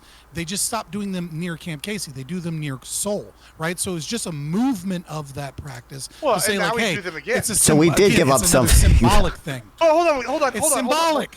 Or Gibbs is saying that we actually- did hold them on. anyway, but Yeah, so hold on. Yeah, basically, if you remember, they have that like joint North Korean, South Korean zone where they have some factories and shit that reopened right after the Trump thing. Then they had some issues. They shut that down. I'm not like there's a couple other things that happened. They fired at an island. I think they sunk a fishing ship. A couple other bullshit little things happened. Yeah, and so sure we gave up like the Camp Casey thing, but now we're doing that shit right back there. Now we're doing it again at 10th Mountain because just like you said, we didn't gain that. Well, neither did they. Like they had us like stop for like I don't know a year or two, and now we're back. Like literally, we just held a drill over the area, and they fired a missile over Japan because they were pissed. Like it's not like it's like sometimes it's better to know your enemy and know how their leader thinks than have like this total like we got a wall, we can't even communicate. Like I hate this idea that we can't try something new even if it didn't work. Because clearly what we're doing with North Korea is not fucking working. Right? Like I don't think what we're doing with Cuba is working either, which is why I don't know a ton about North Korea, so I don't know what. Tweets. We Sure. need more tweets. More True. North Korea tweets from Trump. More red buttons. We need 2 buttons. We have bigger. Okay, wait. Okay, to be clear, can we agree that Donald Trump did set out for peace between Israel and Palestine? He had a whole peace plan proposed. Yeah, sure. We agree that he did nothing to accomplish that goal, right? Or nothing good to accomplish that goal. His peace plan was clearly on its face never going to work. Yeah. Okay. Nobody I really mean, especially thought it would be considering that he moved the U.S. embassy, right? So he'd already showcased far too much of a bias. Sure, and I think for the those, annexation of the Golan Heights as deals well is, yeah. Okay, isn't that a goal that Trump tried to set out to accomplish and didn't really do much on? In fact, probably actively undermined it. My argument wasn't God Emperor Trump succeeded at everything he did. My argument was that he was incredibly effective in a large scope of Middle Eastern relations, especially in the second half of his administration, as opposed to the first half of his administration, because he had dumbasses like John Bolton with him in the first half, right? That was my argument, and it was one, and that was just one argument that I was using as evidence that it's an absurd claim to say that this is just straight up a Biden W when Trump is claiming some of the negotiations were in part with him as the incoming administration, and that he was a part of this deal getting done, because obviously Biden has also been attempting to get a ceasefire and get threatening Israel to, like, we're not going to send you as many bombs, we're not going to send you as much aid, right? Like, it's not like this is like Biden just started this. He's been trying for a while, and it seems like there are a couple of factors that changed. One that you mentioned, right, which is important, is the time, the fact that they've been winning in a lot of other regions, and the other one is a new incoming administration that is a part of the negotiating table that's going to be the president for the next 4 years. And to claim that like Trump has no influence over this or limited influence, and that this is a Biden dub, and that just this is all because of Biden, I think is a silly fucking claim. Yeah. Prior to October 7th, Israel-Palestine on the priority list was just very low. And they were being managed by Israel for decades at that point. Nobody thought those peace deals were coming. Everybody tried. Follow me on Twitch. Just Stop following me on Twitch. Follow me on YouTube. At that I'm not point, streaming on Twitch for like a year and a half. Now it's a big deal. Because of October 6th, it's a big deal, absolutely. But then nobody gave a shit. So, like, Trump did absolutely fail in his endeavor there. Yeah, it's just he worried about getting actual functioning nations onto a regularized, normalized trade relations with Israel and succeeded. And that's a big thing. UAE and Saudi Arabia being normalized with Israel is a big fucking deal. Much bigger deal than... Saudi Arabia never finished, right? It's because of October 7th, right? Wasn't that half the reason they did October 7th? Yeah, I mean, they have a multitude. The reason they want Israel wiped out completely is because... Well, sure, but... Land. There's a multitude of reasons. And another reason is because they had the money due to the sanctions being lifted by the Biden administration. There's no one single factor. You're probably right that there is a factor, but I don't think it's the. I think that was when there were documents like that, I think that was like the big thing that they cited. I mean, obviously, I agree that Hamas is ideologically opposed to the existence of Israel, but yeah, I mean, like it's like they're the. All I can ever think of is the PLO charter from the 80s. Every time it's so hard to like take any of those people seriously when you just like, and then the rocks will cry out that there is a Jew hiding behind me and say, hello, hello Muslim, please get and kill this Jew that is hiding from the rock behind me. Yeah, I mean, look, they like the golems. That was a deep joke. If you knew what I meant there. I got it. The situation with the Biden administration in Cuba and in this deal seems to come out of left field, right?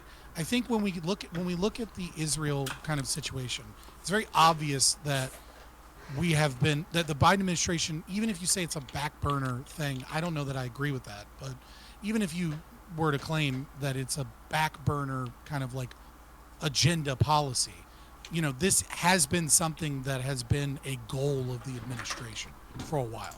But this mea culpa almost from America of like giving so much so that Cuba could release their own prisoners that they themselves arrested seems really fucking chaotic and random. And like, I don't know. I really want to be a fly on the wall to see what the fuck he was thinking. Because I don't think anybody here was like, oh yeah, I totally expected this, right? Like, you know what I mean? Like anybody that is like even experts in the field, like is there's not a news article anywhere that's like, oh, this has been cooking for the past couple of months. Like we were definitely going to do this. Like it just seems like it just seems so fucking random. And I desperately want to know like what the fuck is Biden thinking, and like is this even him? You know what I mean? Like is this his decision or is this somebody else in the administration? Hey, another thing. It's a deep state. I know Pentuple needs an outro here real quick. Yeah. I'll let him get an outro and then we can continue. I just got a dip. Pentuple on Twitch. I'll see you there. Bet. Yeah, he'll Wait, be back later this week. Fuck! I was gonna ask if he could unban me from his chat. He still has me banned. Well, I'll give it next time. But hold on. I'll give it to you. 1 second. Yeah, we'll get to his unbanning. I'll try to message you about it. And secondly, you will see Pentuple possibly this week for another thing, and we'll see him potentially next Tuesday with Nonfon on another thing. We're working on some big shows coming up here real soon. Perfect little housekeeping there. Also, if y'all have questions for us, send them into people's chats. Pay money. Give us your money if you like us streamers, because we give us your time. We need your money because we're greedy bastards. All right, go ahead, Average Jordan. All right, so this is another theory of Biden's intent. Biden's getting old. He's about to die. The Vatican is in these negotiations with Cuba long before the U.S. steps in. He's trying to make right with God. He is an Irish Catholic, He's trying to make right before he goes up there. He's like, he don't got long, He knows man. He's going. How long do you think he lives after? Like, because the presidency ages you a lot. Like, he was already old. Like, do you think do you really think that might be what you think is happening here? Like, is it like a real possibility? Biden has been. I do think to Tyler's credit, I know he's kind of memeing a little bit, right? But to Tyler's credit, I mean, it might be a real thing though. Like with his age. Well, yeah. What I'm saying to Tyler's credit, age and stuff aside, I think a lot of people, a lot of religious leaders and pundits and things, gave, had a lot of harsh words to say about, Biden in his relationship with the Catholic Church. I mean, he also had issues in terms of, being able to go to certain Catholic churches. You had deacons that spoke out against Biden. Some of his, vocal stances on abortion and other things like that, being a pro-choice Catholic, deeply, upset a lot of Catholics as well as a lot of people within the leadership of the Catholic Church.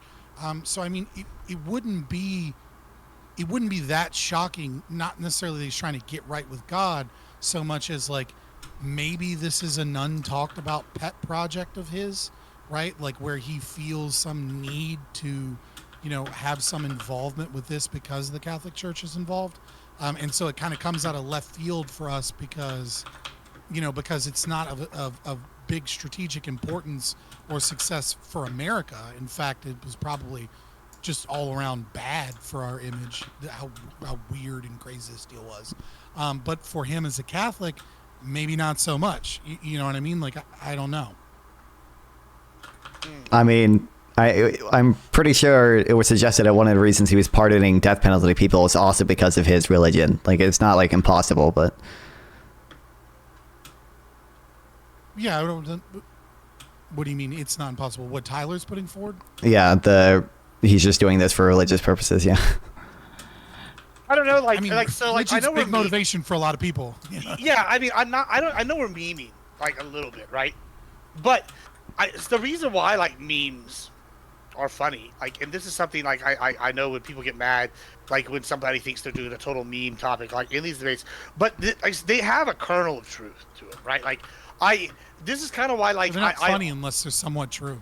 Right, and this is why when I say like how much, like, if we had to weigh percentages, like, and maybe this is just like well, I don't know, like to speculate kind of thing, but how much like percentage am I assigning to Biden doing this Cuba thing as a fuck you to the Dems to screw him over with his pants? I don't know, maybe like 30% possibility. That's why, or at least it's a major thing, or like 20%, or same thing with the like religious thing. Is that like a 5%? Like all these are little factors that are probably weighing on this man's mind, or what's left of it, and I don't know. I feel like that this election should have taught us something, and it's that memes like influence the populace enough to vote. And I don't know. Like I don't think that Twitch poll really takes that into account, or at least like when I say Twitch poll, streaming poll in general.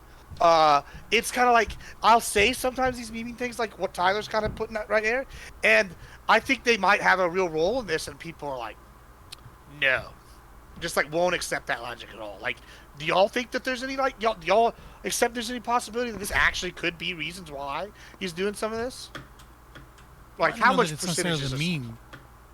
I guess I'm asking for clarification on the question. Like, are you talking? Yeah, like about how much would you percentage memes effects on politics or his both, Catholic really, beliefs? Well, I mean, how much like do you think that like maybe the combination is like? Do you think like Catholic beliefs is influencing this as like a major factor? Do you think it's a non-factor at all?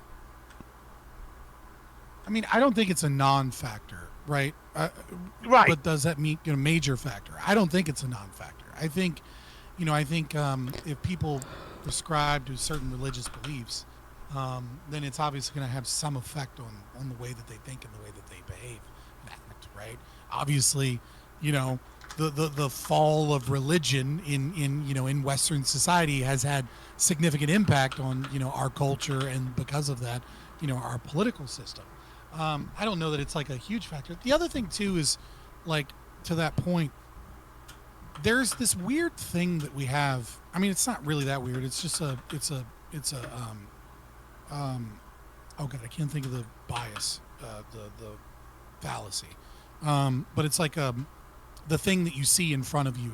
Why can I not think of the fucking term? I've been streaming too fucking long today. It happens.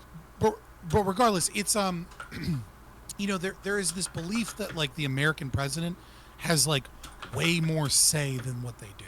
Like, they have the ultimate say, sure, but it is even in the things that the executive branch has ultimate authority over.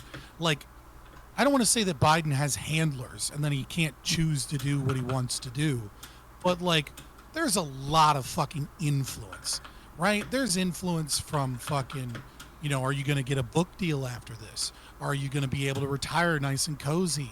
Is the media going to treat you like shit, right? Like, there's a lot of different levers and ways in which, the president doesn't make decisions alone. And yeah, under certain wartime situations, they might make the final say, but like, the decision-making process of a cabinet is not like the president just goes rogue, right? Like, even during Trump, when Democrats were claiming that that's what he was doing, fucking Trump was putting out orders that like people weren't even following, like pulling out of Syria, for example, right? Like you don't get to go rogue as a president. They don't let you. And when I say they, I'm not saying like AIPAC and the Jews or some shit. I'm just saying like I'm just saying that like none of these decisions get made in the vacuum of one man's mind, right? Like this like other people and influences clearly had this, like were a part of this, and I don't fucking know why, and it's very strange, and I would give more. Well, Biden's team is pro this. Yeah, well, that was just going to mention Biden's team. We're hearing reporting now that there was a big clash on ideology between Jake Sullivan, who's a kind of an Israel or a Palestine thumper. He's the guy kind of behind Obama's push to work with Iran and bring them into the fold and get them out of the axis of evil. And then Tony Blinken, who is more of a Zionist, wants to protect Israel and traditional, more kind of a right-wing view on foreign policy, but not to the degree that right-wingers like. But, so like there was clashing, and since they didn't have somebody at the helm, these two high-ranking members of the Biden administration would go back and forth, and they were kind of undermining each other in their actions with foreign policy. So, like, having that person at the helm to make that final decision is very important. To be fair, I know I'm being nitpicky, but, like, if you talk to right-wingers these days, right, there's not a lot of neocons on the right. Like the concept of, like, sending money to go fight wars overseas is really, like, more of like a politician thing, and somewhat more common on, like, center-left people than it is, like, right-wing people. It's not a, like, I'm in with Georgia. Israel, like, with Israel, sure, there's like a faction of the religious right that are still like, fuck Ukraine, fuck all these foreign wars, but not Israel, though. Israel needs our aid, right? But the majority of the right wing are very much, like, leaning back towards isolationism. I'm in Georgia, where Herschel Walker got almost 10% less of the vote than Brian Kemp, who went to war with Trump. Brian Kemp and Trump do not get along, and Herschel Walker was his endorsed candidate. Brian Kemp blew Stacey Abrams out of the water. Herschel Walker lost to Raphael Warnock. So I would say that here in Georgia, you still have a lot of those old school Republican types that vote for neocons. John Bolton's not a bad guy here. They like maybe, him. or maybe it's just Atlanta. I'm in Augusta. I'm outside. I'm not in Atlanta. No, I'm just saying. I just like a lot of right wingers like that I talk to. Maybe I'm in my own little bubble here in Richmond. Oh, I see what you're saying. My bad. But like a lot of right wingers that I talk to, and a lot of people that I see in online discourse, a lot of them are like the kind of love for the neocon faction of, like, we have to stop them there so they don't come here. Is, I mean, like, look at the Ukraine situation, right? Like, amazing. I don't know any fucking right winger. Like, most of the people supporting Ukraine are like neoliberals. They're not. Hold on. Like, there's some of us like Ukraine. Endless war means endless money, bro. Like that's how we drag them out. We can sell our shit. That's not a typical fucking Republican view. Hey, it's a neocon view, though. Just saying, there's some of us are left, and you know, this is what I keep telling people in the Republic. Like when the Democrats are like, "Oh, the Republicans." Look, even the neocons, like, look at like Daily Wire and shit. Like, yeah, they're all pro-Israel, but any other war, they're like, we shouldn't be wasting money on these wars. Well, you know, so it's interesting because like people always bash Republicans as being like uniform on this space, right? And my mom calls me up today and she's complaining about a specific House race in Texas, and I'm like, yeah, because people don't realize that at the Texas at some points, but at the national level, there are, like, when the neocons left with Cheney, like, there's some of them they had to figure out where they were going. Well, Jeb Bush is gone, so they went to DeSantis, right? And then the rest that had like somewhat Texas nationalist leanings came to Texas, and like those are like, they definitely still have a portion of the party, like definitely thinks that way. Now, is it the same portion as, you know, like, is it a third? Nah. Is it like a sixth maybe, or an eighth? Sure, probably, but it's still like a influential portion. That's my thing. Like the I'm just saying, like, the concept of, like, you know, fight them over there, not over here. You know, be deeply involved in other nations. You know, by utilizing foreign aid. You know, to, like, you know, like when you hear Democrats, so many Democrats talking like, oh, you know, we have to strengthen our democracy. Well, what the fuck is our democracy? Is just fucking CIA sloganeering about democratic institutions needing to be fed money from the National Endowment for Democracy Fund and a bunch of other fucking, you know, InQtel investments and you know, Council on Foreign Relations and shit. That's a neoliberal thing, right? Like the typical Republicans these days are not pro fucking, sending our money in the hopes that like we can make some other nation a client state of our democracy. Like that's just that's the left. The left is the party of fucking foreign wars at this point. Now the far left, the radical left, horseshoe theory kind of thing here, right? They're very much similar to a majority of Republicans now, which is like, why the fuck are we spending money? We have homeless people in the streets. Like, why are we giving corporations money for bombs and shit? But it's definitely a shift. I just mean to say, like, we're talking about like strong foreign policy to strengthen democratic institutions and like U.S. aid to like help fight countries we don't like. That ain't really a right-wing thing these days. I mean, I don't totally disagree, but, as a neoliberal, I don't want states to just be client states of the U.S. I also think, like, the U.S. probably benefits, like, from our relationship with Israel. We get, like, military intelligence. We can use their military bases. You don't think it'd be better if we owned them? What's the benefit? Like, what's the benefit of being separate from us? I mean, there's a benefit to Israel. I don't know if there's a...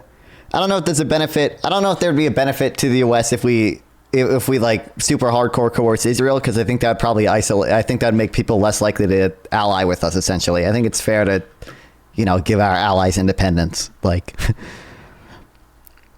So I just want to. I want to say I would love independence from Israel. That's what I would love. There is. We just let them fight everybody, and then we invade and take whatever they've got. I would love for like AIPAC to fuck off. Like I would love for America to have independence from Israel.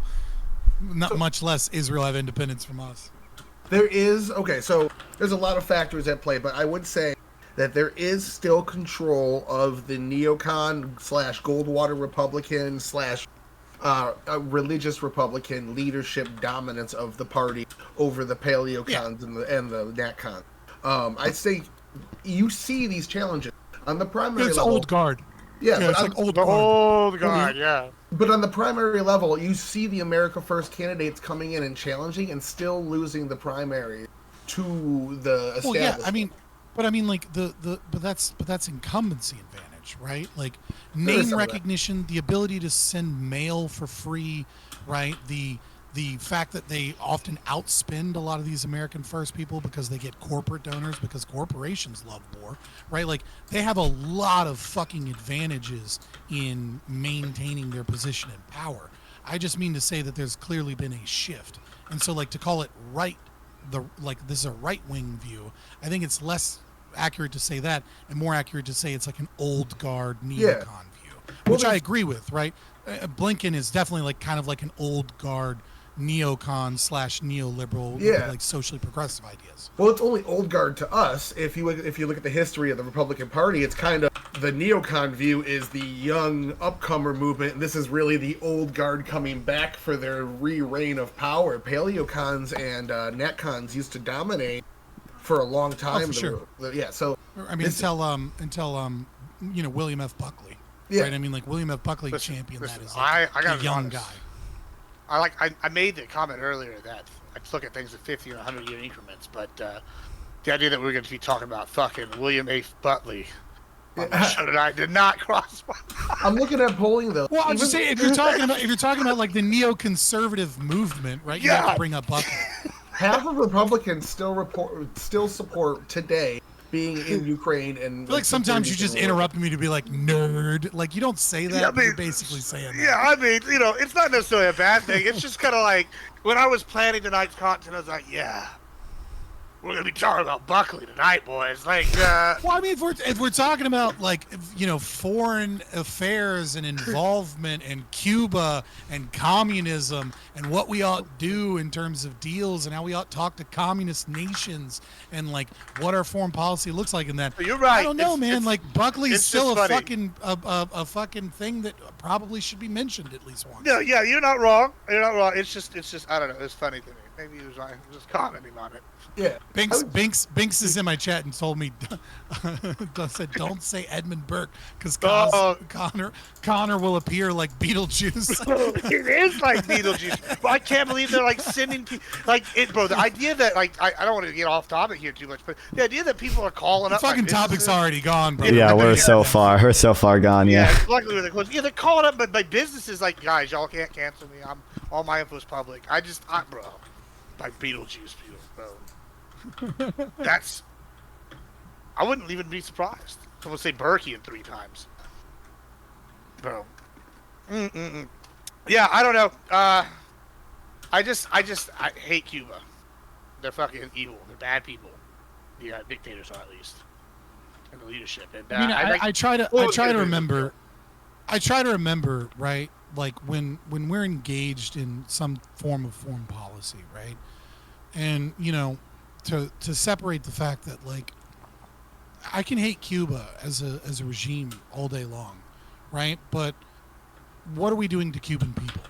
And I feel the same way about China, right? Like I can hate China and the CCP all day long, but like what effects are we having on the Chinese people, right? Because they're, and it's very clear that that we have some effect on Cuba's ability to feed themselves, some, minimal, but some, with sanctions, and that the primary cause of them starving is their own communist regime, and we ought not contribute to death and starvation. I don't think that's a crazy take. And at the same time, if we're gonna fucking change policy, we ought to kill two birds with one stone. We ought to get two good things, which is less starvation of people and also defanging some of the horrible shit that Cuba's doing. Yeah, I agree on the we should have got more. I think my thing is this, right? When I'm looking at it, like your argument also almost reminds me. You're probably gonna hate this part. Is that they almost argue is that like the idealist lefty, right? When they propose things, they kind of like look at things from like their best. Like maybe not the core of your argument. If we're gonna do something, we should have got more. I agree with all of that. But like, you kind of look at it from like almost an idealist standpoint. Like, yeah, we shouldn't make these people's lives worse through the people. But like when I'm looking at it from like the nuts and bolts of it, right? Somebody's gonna get fucked, and it's either us or them. And I guess like if you really are sitting here talking about putting sanctions, and you want to cause it to become so uncomfortable that people rise up and they fight against their current government. I mean, how else do you do that other than making people starve? If you can't feed your family, then what do? You get violent. Yeah, so there's an alternative, right? I mean, there's an alternative, right? Which is get rid of the sanctions, right? Get rid of the sanctions and get something for it, which is them not funding guerrilla communist factions in South America, right? And then guess what will happen? They'll still starve, except they won't be able to blame America for it. As of right now, every starving person in Cuba is fed mountains of propaganda from the Communist Party in Cuba that it's our fault and we're the ones doing this. So get them to stop funding this bullshit and open up trade relations.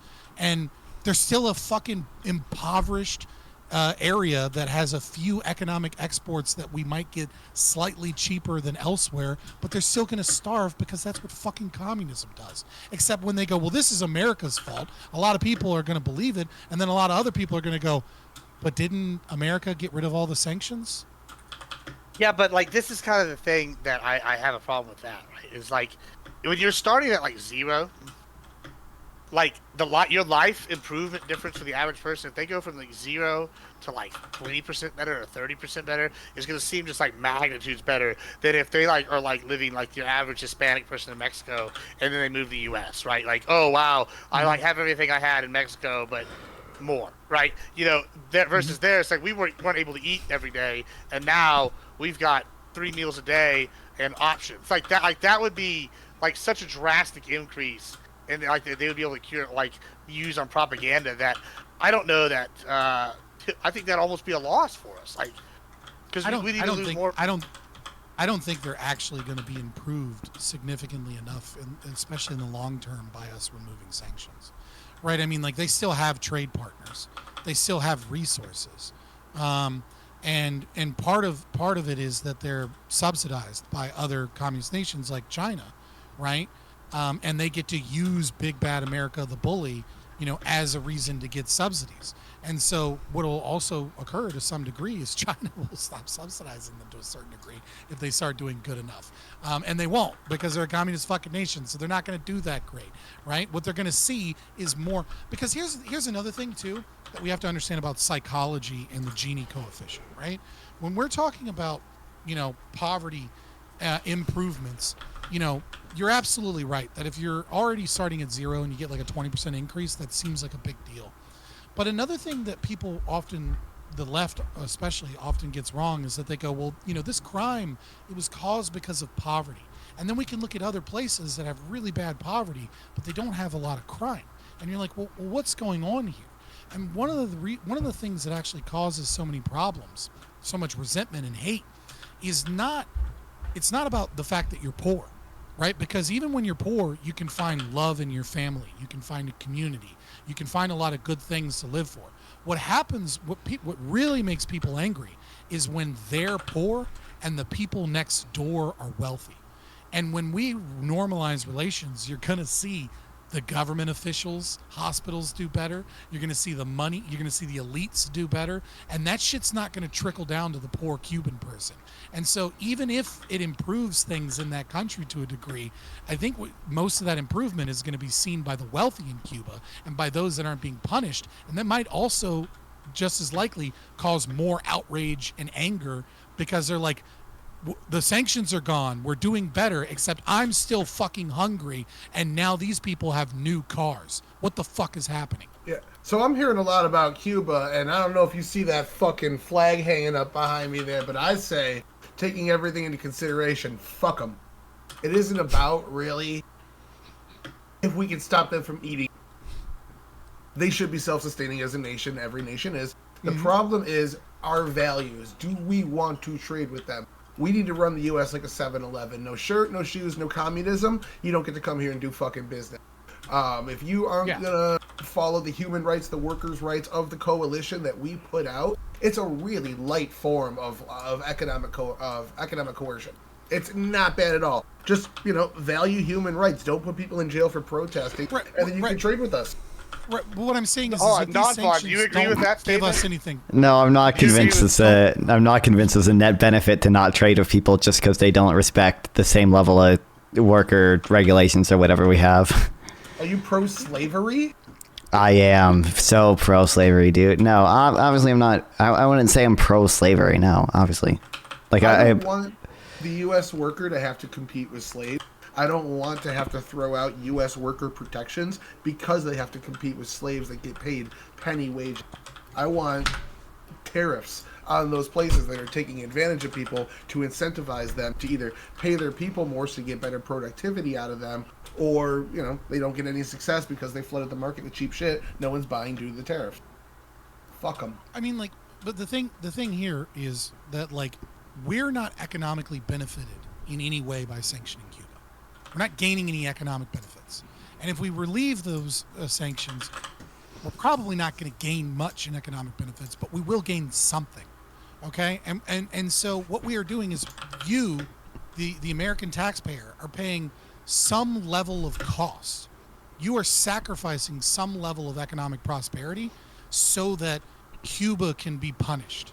And what I'm simply saying is, wouldn't it just be better to go to Cuba and say, look, it doesn't really matter that much to us one way or the other if we get rid of these sanctions. You're a fucking nothing to us. But, we feel like being the good guys.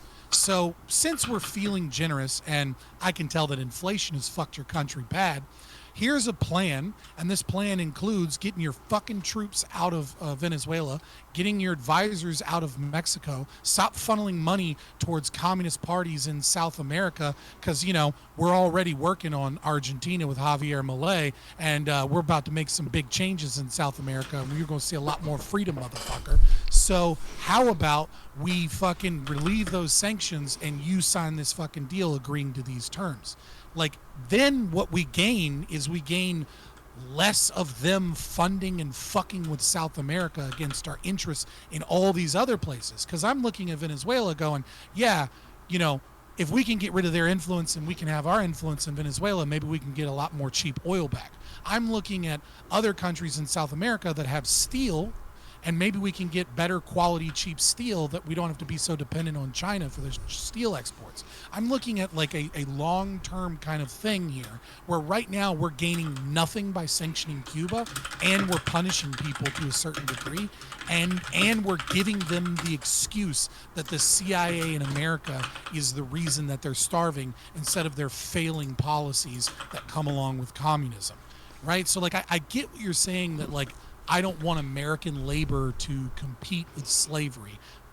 I don't really give a fuck about what American labor competes with or doesn't compete with. I don't want slavery, and I think we can put pressure to get rid of the fucking slavery if we begin that process. But just doing it randomly, and especially the way that this was done, where we deny the victims of communism restitution, which is, as far as I'm concerned, is just pure fucking evil, is the worst way to do it. And so, circling back and me getting out of here soon, I guess, I will say that, Tyler, you were 100% right that a lot of what the Biden administration did were good things with the worst possible fucking execution that we've seen. And this is just one on a laundry list of bad executions by the Biden administration. Yeah. Okay, real quick. I'm not convinced that it's not a net benefit to the U.S. to trade. I'm not convinced it's not a net benefit to the U.S. to like trade with countries that are doing quote unquote slavery. Because of comparative advantage, both countries can gain from trade regardless of whether one country has a comparative advantage because of low wages. Secondly, it seems like when like multinational corporations engage in this stuff, like they increase the other country's productivity as well, which increases their overall like average pay. So like the issue of like slavery is really an issue of low productivity and low growth. Trade only helps with that. We have empirical studies that show that trade increases growth, and we have empirical studies that show that trade increases productivity, as well as the fact that trade just mechanistically increases productivity. It lets people get the same for less or more for less. That increases productivity in both countries, which increases the average wage level in both countries because average wages are tied to the average productivity. You're making the economic arguments just focusing on GDP. Pretty much all I focused on was our values as a liberal society and national security.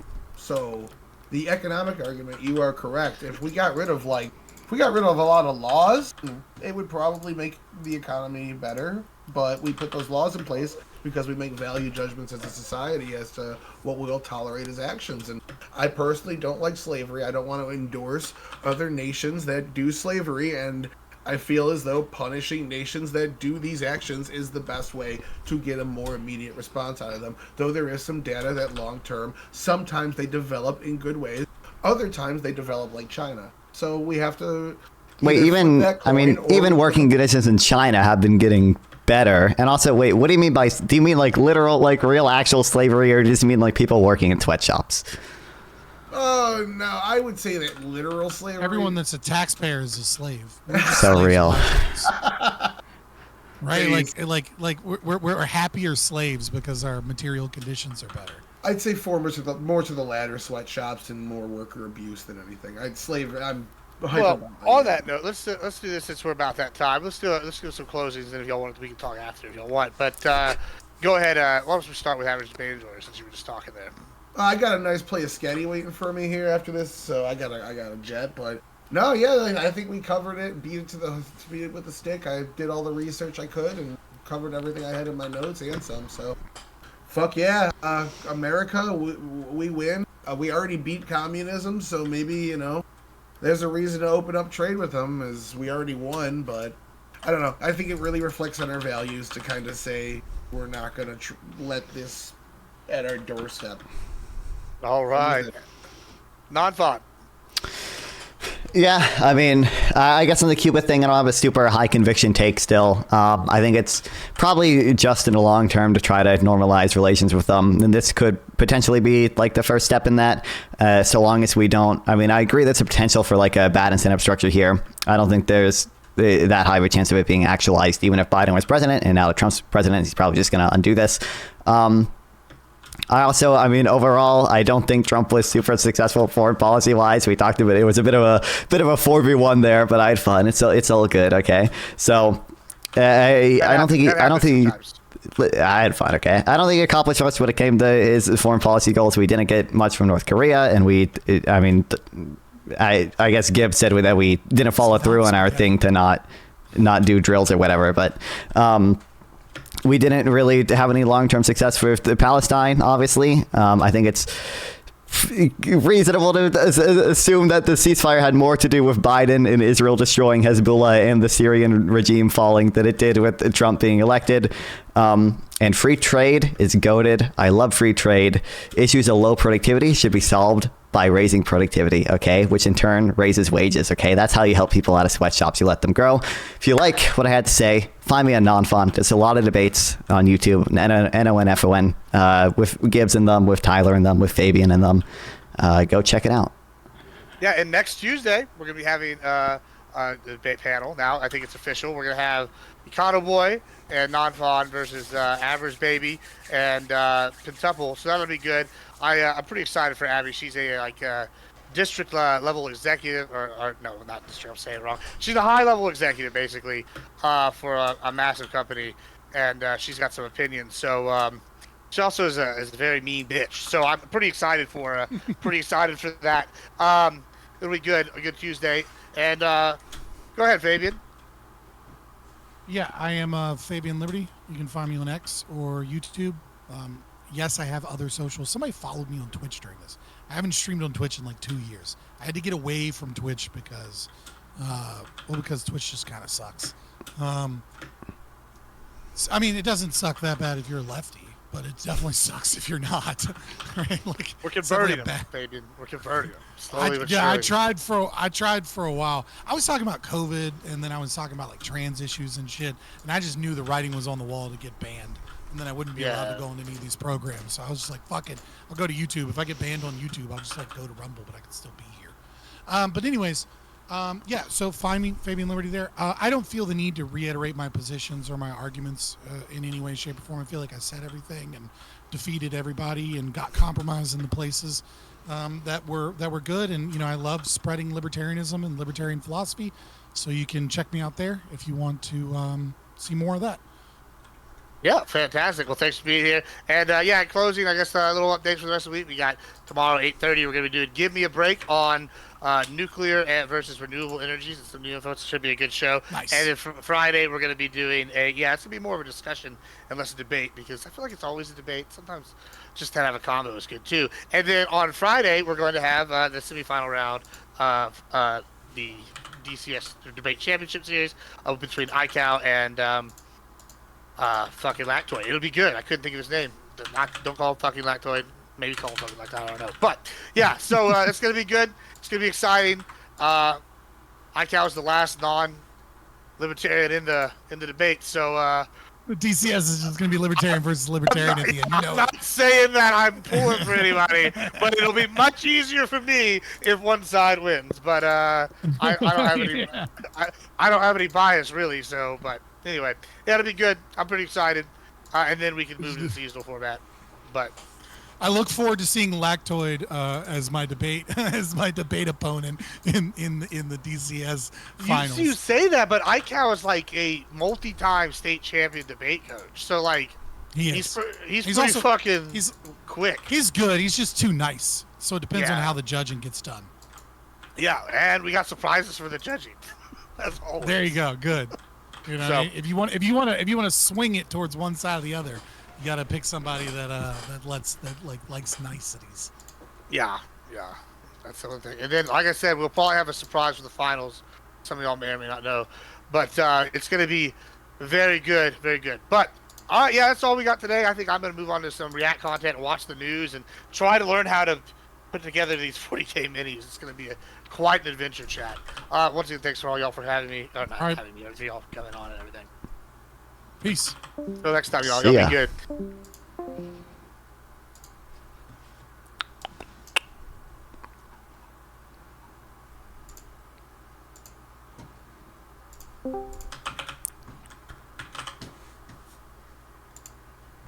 Damn. So 4v1 for a bit there. That was tough, man. God damn it. Kill me.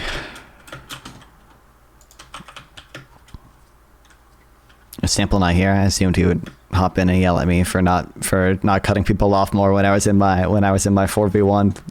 He might not be here. Damn. That was another, like, Fabian would say something like, "Oh, you're pivoting because I like switch you," and I want to, it's like I want to explain, like, no, not really. Like, I'm making an argument that like supports my actual claim. Like, I'm not trying to pivot here, and then like Gibbs would just give it to like average debate enjoyer Tyler and just be like, "Oh, you're talking out." I'm like, "Dog, kill me." Oh, what's up? Yeah, what's up? Yeah, not much. I mean, it's very annoying. It's very frustrating. My blood pressure is getting high when I listen to, you make an excellent point, get cut off after 3 words, literally 3 words, right? But then Fabian can just be like, "Well, you're running away because you're so full of shit, like all lefties are, and you're a socialist and you're full of shit because you know what you're saying is wrong, and I'm totally correct, and you realize the epidictic truth of my statement, and therefore you're running away. And my point was just that Biden also failed, and so therefore you have to lie and be sneaky." And like, he will just say, like, he can just say, "Yeah, but Biden failed," right? Like, that's 5 words, right? Yeah, but Biden. Okay, 4 words, right? My bad. 4 words, right? Biden failed too. Okay, 5 words. Okay. But like he says it in like 2 minutes, and you just don't interrupt him. But it's like your fault, right? Like, you let him talk, you let him yap, you let him jibber jabber, you let him overtalk and overtalk and overtalk and overtalk and over. Right? Meanwhile, I mean, I thought the response to the like slave thing was good, right? Like, he makes a point, and it's like, right? But like then even then, like, he says, "Oh, I don't want slaves," and it's like, okay. Trade improves their stuff. It sounds like if you don't trade with them, they're just going to become like, yeah, there's going to be unemployed slaves where they get like paid a gajillion a year, right? They get paid even less, right? You know what's worse than being exploited by capitalism? Not being exploited by capitalism, okay? And so letting them, get low wages, it's actually better than letting them get ultra low wages or no wages, right? And so when he says, "Oh, but you were talking about GDP, I was more talking about our values."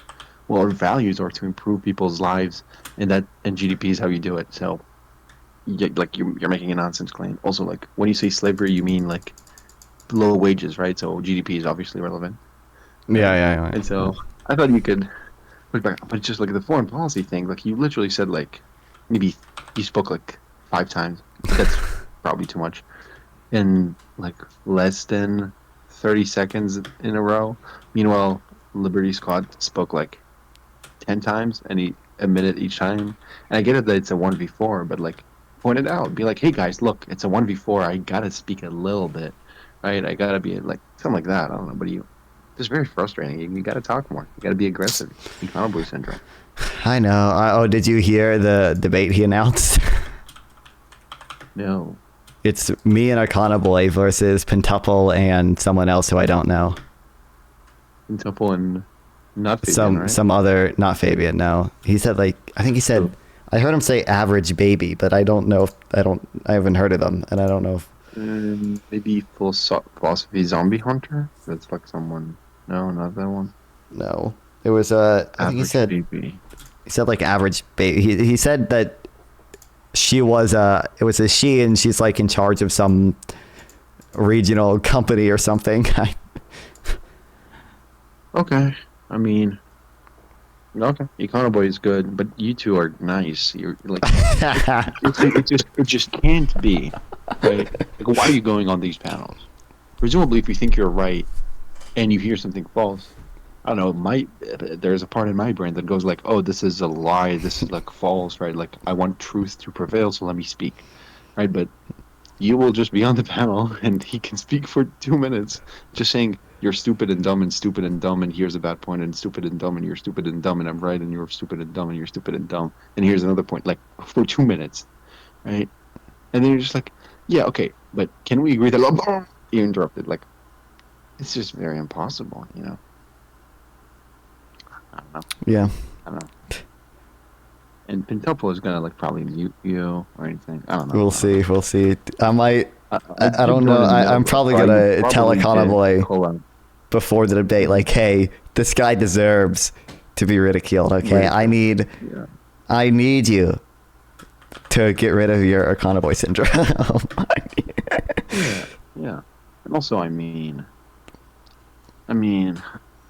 wait, give me a second. Okay. It's just, I don't know. I joined in the middle, so you probably did call out PinThePol a fair amount. But it's just, I don't know. I don't know. I feel like if you debate some people, don't, like, why are you doing the debates for? Is it just to get views? Because, letting people run over you, that's not going to let you get a lot of views. If anything, that gets them True. views, right? Didn't Okay, consider well, so if that. it's for views, that's not a good strategy. Well, is it for, the truth? Presumably letting the truth be overspoken and just like lies be told infinitely, that's also not very good for the truth. So that's not even a good way. So I don't know, it's just like under no motivation does it seem okay to join a panel and just let Fabi call you a stupid lefty that should not have the freedom to speak. Meanwhile, he like is completely clueless. Right? Like he said, I mean, I mean, how would you get to talk about? First of all, it's not true that the Palestinians have rejected every possible fucking thing. That's not true. I mean, you can say it wasn't serious, it was always gonna fail, but like they did make offers like from even 1970 to like before that, to after to like before October 7th. So that's not true. That's just a lie, right? And also, I mean, Trump literally, like, it's incredibly unserious to make the case that October 7th happened because of Biden. But, like, you can Yeah, I very know. easily Yeah. make the case that the 2018 riots in Gaza happened because of Trump. Like, that's very easy. Sure. Yeah. So, you know, so that's like a failure. I mean, Biden, I feel like he doesn't get credit for this, and it's his fault. He doesn't take credit for this. He like greatly reduced drones, right? Like he all but ended the drone like Yeah, I know. war, Yeah. like the drone wars. So it's just like why do we let that happen? Trump literally fucking saluted a foreign general, a North Korean like general, right? Like I don't think he did it out of loyalty or anything. He's just that retarded, right? So that's presumably not very good. And also, he had no achievements with North Korea. Okay, like zero. I don't care what Gibbs mentioned. It's zero. It's absolutely zero. It's probably negative, right? And meanwhile, Ukraine is still standing, which no one would. No, like you can, like everyone can speak retrospectively, but like no one thought that would be the case when Russia invaded. No one thought that. Sure. Yeah. No, just no one thought that. Well, maybe some people thought that, but very few people expected that to happen. I think if anything, he wasn't successful enough with Ukraine. Like he should have been even more. Like he should have pushed his policies even more. But he was successful with Ukraine. I count that as a success. Afghanistan, everyone needs to point out Trump was going to do the same thing, but earlier. Dude, I know. So to the Yeah. extent Biden failed again, if we're going to compare it to Trump, and Trump was going to be even worse. There's a funny thing. Like there was a conservative organization. I forget which one. But like when Biden pulled out of Afghanistan and people didn't think it was a disaster, like just the first day or two, right? Conservatives tried to take credit for that by saying, "Oh no, he's just copying Trump." And then when like the narrative became like, "Oh no, it's a disaster," they removed it from their website silently. It's very funny. Yeah. So there's that. There's also, so many failures with Trump, right? Like, the Abraham Accords, weaker than ever right now, but like also just like sidestepping the problem. It's like the conflict Yeah, is it's not literally with Saudi yeah. Arabia. The conflict is with like Gaza, like not Gaza, Palestine, right? That's going to be another problem. It's just like these things that they're true, and the truth deserves to be championed and mentioned. So it's just like, why do I join a panel? And it's just like, well, I don't join the panel. I listen to a panel. It's just like, Trump is awesome, and Biden sucks. Biden sucks, and blah blah blah. It's annoying. It's very annoying. I don't know. I don't know. What do I know? I'm not doing these debates. I'm not risking anything. I can criticize you infinitely. True. Yeah, but you get the point. I'm just saying. But yeah. Yeah, also, like lifting up the. I don't know exactly what Biden did with Cuba. You read about it. I didn't. But like, even if we get nothing for it in return, it's still a good thing, and it's not like it's a bad thing suddenly. Well, I mean, they were And arguing, also- oh, you're going to create an incentive for Cuba to arrest their own people and, you know, get No. something for nothing. No, but you're literally not. Like how? What by? Is that enabling them in any way? No. I mean, it's very hard to make that case. It's just not. Well, I mean, if you're saying, like, if you release prisoners, we'll ease sanctions, like... Oh, I don't know what the releasing prisoners thing. Yeah, I just know, but like the. Well, he eased sanctions because they were releasing prisoners. Oh, okay. Well, that's incentivizing them to release more. Yeah, I know. That's what I said, but they were like, well, this just incentivizes them to... If you have a child and he's like, you know, I don't know, cleaning his room and you punch him, presumably he's going to clean his room less. If you give him a cookie, a vegan cookie, when he cleans his room, presumably he'd incentivize to clean his room more, right? I don't know. I don't know if I was given a fucking vegan cookie, man. I don't know. I might clean my room less. I don't. Yeah, but they were saying, okay. oh, you know. Okay, buddy. Yeah. Okay, buddy. Dude, I bought. Hey, listen, I'm working on it. Okay, we'll get there. Okay, eventually. I bought some vegan mac and cheese, and then I realized I don't have any vegan milk to put in it. So I will make that when I get vegan milk. Literally go soy, like be soy pilled, like literally. I know, I need just to. Soy. Yeah. Yeah, I mean, I like almond milk. Soy milk is not that good. But yeah, I mean, I don't know. Scott is very frustrating. He will just like be, you know, I'm right and you're wrong and you're lying and you're sneaky and you're reason. Like you're just saying like, well, you made the claim. Trump was way more successful and effective. Okay, let's analyze that. He abandoned the Kurds. Thousands died because of that. No benefit to the United States other than virtue signaling.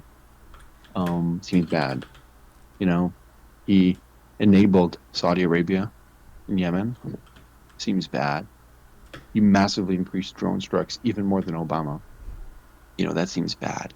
It seems like, you know, you pick, like, are you saying he was effective in terms of like achieving his goals? Because he explicitly said he wants peace in Palestine. Nothing happened. Right? Well, will he?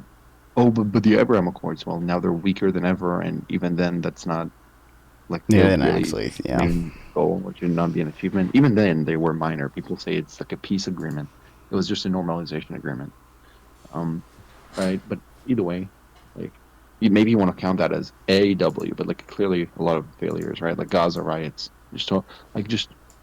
right. But that's the argument, right? But they don't let you make that argument at all, and then they'll interrupt you, and then it's like, well, no, because you're trying to be sneaky and lie, and you know you're wrong, and it's like he just like will waste a minute saying nothing but like bolstering up his position by like grandstanding and acting as if he's correct epidictically, and then I don't know. Just very frustrating. I'm just trying to let you know I'm frustrated. Okay. Cowboy syndrome. That's it. Yeah. Yeah. Well, either way.